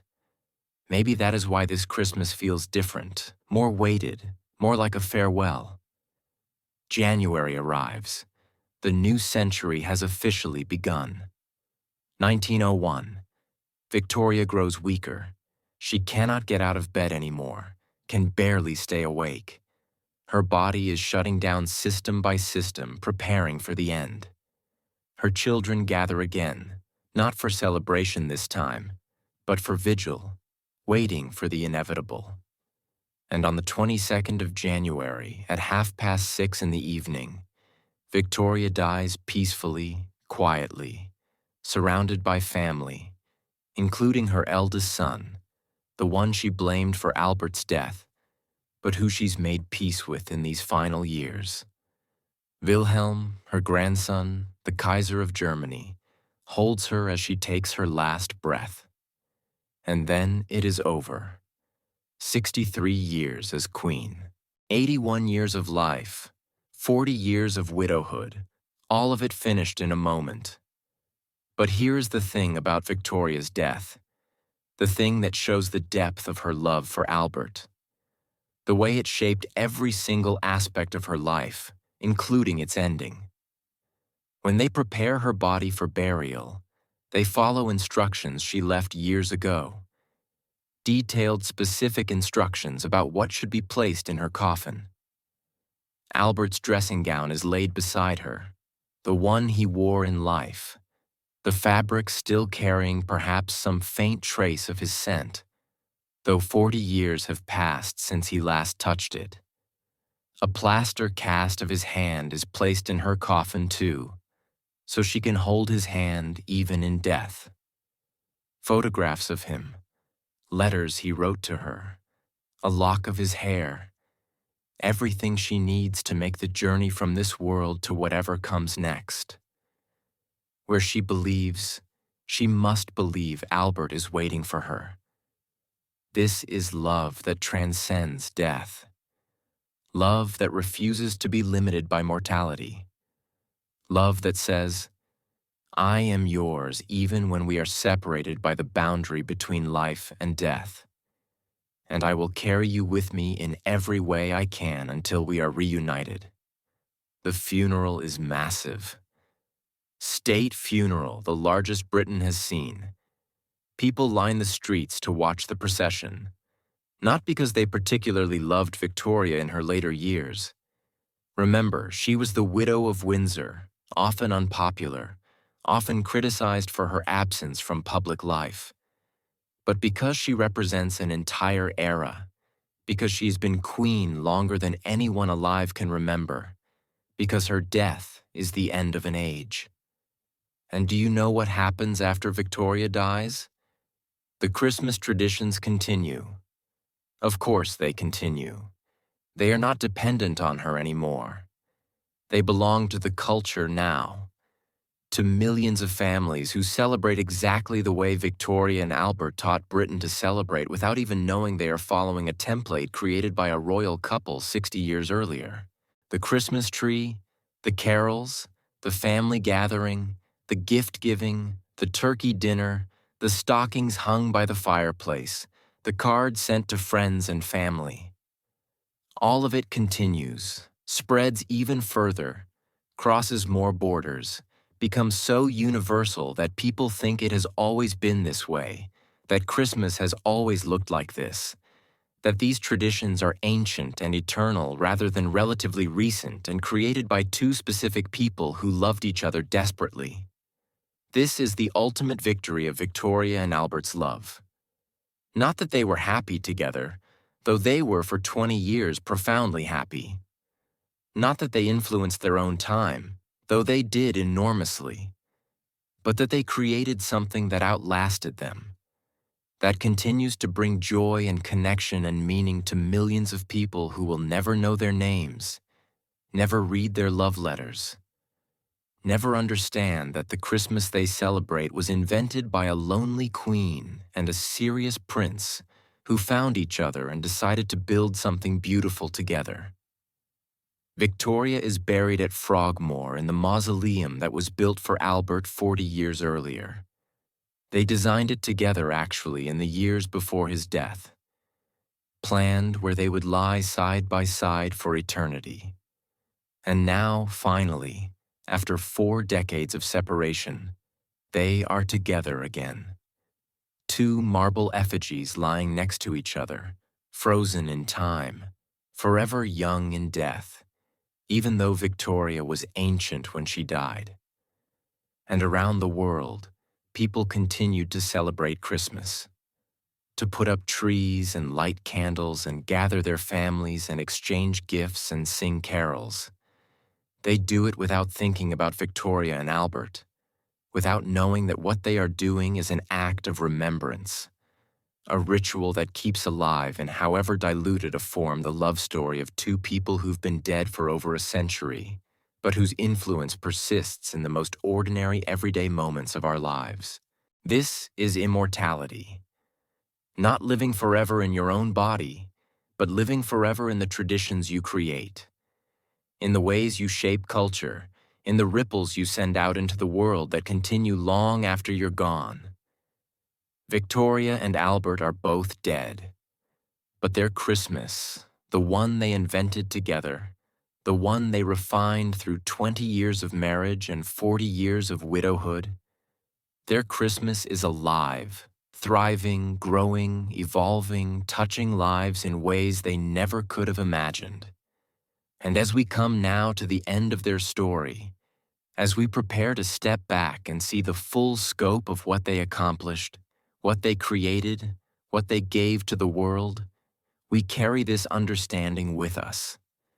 That love, when it is deep enough and intentional enough and committed enough, can change the world, can create beauty that persists long after the creators are gone, can touch millions of lives in the most ordinary, everyday moments. Every time you put up a Christmas tree, you are connecting to their love story. Every time you gather your family and exchange gifts and sing carols, you are participating in something they built. Every time you light candles in the darkness and choose to create warmth and joy, even when the world is cold, you are honoring them whether you know it or not. And maybe that is the ultimate form of immortality. Not being remembered by name, not having statues built or biographies written, but having the things you created become so universal, so embedded in culture that they become invisible, that people do them without thinking, that your love story becomes everyone's Christmas tradition. Victoria and Albert are gone, but their love is everywhere. In your living room, in your traditions, in your understanding of what it means to celebrate, to gather family, to create magic in the darkest time of year. They are the invisible guests at every Christmas celebration, the unseen architects of joy. And as their story ends, or rather transforms, because stories like this never really end, we are left with this. Love matters. Love creates. Love persists. Not just in memory, but in reality, in the actual tangible ways people live their lives generations after the lovers are gone. That is worth remembering, worth honoring, worth carrying forward into your own life and your own relationships and your own attempts to build something beautiful in a world that needs all the beauty it can get. So, we have reached the end of our journey together. We started with a lonely 18-year-old queen in a cold palace. And we've traveled through love and marriage and partnership and grief and legacy and arrived here now with you, understanding that the Christmas you celebrate is their gift to you, their love transformed into tradition, passed down through generations, landing in your life like a present you did not even know you were receiving. I hope this story has given you something. Not just information about history, though we have covered a lot of that, but perspective, understanding, a sense of connection to people who lived over a century ago, but whose love still shapes your life in tangible ways. I hope it has made you think about your own relationships, your own traditions, your own attempts to create meaning and beauty and connection, because you are doing the same thing Victoria and Albert did. You are building something, and who knows, maybe what you build will outlast you too. Maybe what you create will ripple outward in ways you cannot predict or control. Maybe you are creating the future's past right now in this moment with the choices you make about how to love and how to live. Thank you for spending this night with me, for letting me tell you this story, for caring enough about Victoria and Albert and Christmas, and love to listen all the way to the end. It means more than you know. And hey, if you found value in this journey we took together, if you learned something or felt something or saw your own life in a new way, do me a favor. Leave a comment below and tell me what struck you most. What surprised you, what you're going to think about differently the next time you put up a Christmas tree. I read every comment and I would love to hear from you. And if you want more stories like this, more deep dives into history that connect to your life today, more explorations of how the past shapes the present in ways we do not usually notice. Make sure you are subscribed to this channel because I have so many more stories to tell you, so many more journeys to take together, so many more ways to show you that history is not dead and dusty and irrelevant, but alive and present and actively shaping the world you live in right now. Next time, we're going to explore another love story. Another moment when two people came together and changed the world without meaning to. Another piece of your life that has a story behind it you never knew. I cannot wait to share it with you. But for now, for tonight, let this settle into your heart. You are part of their story.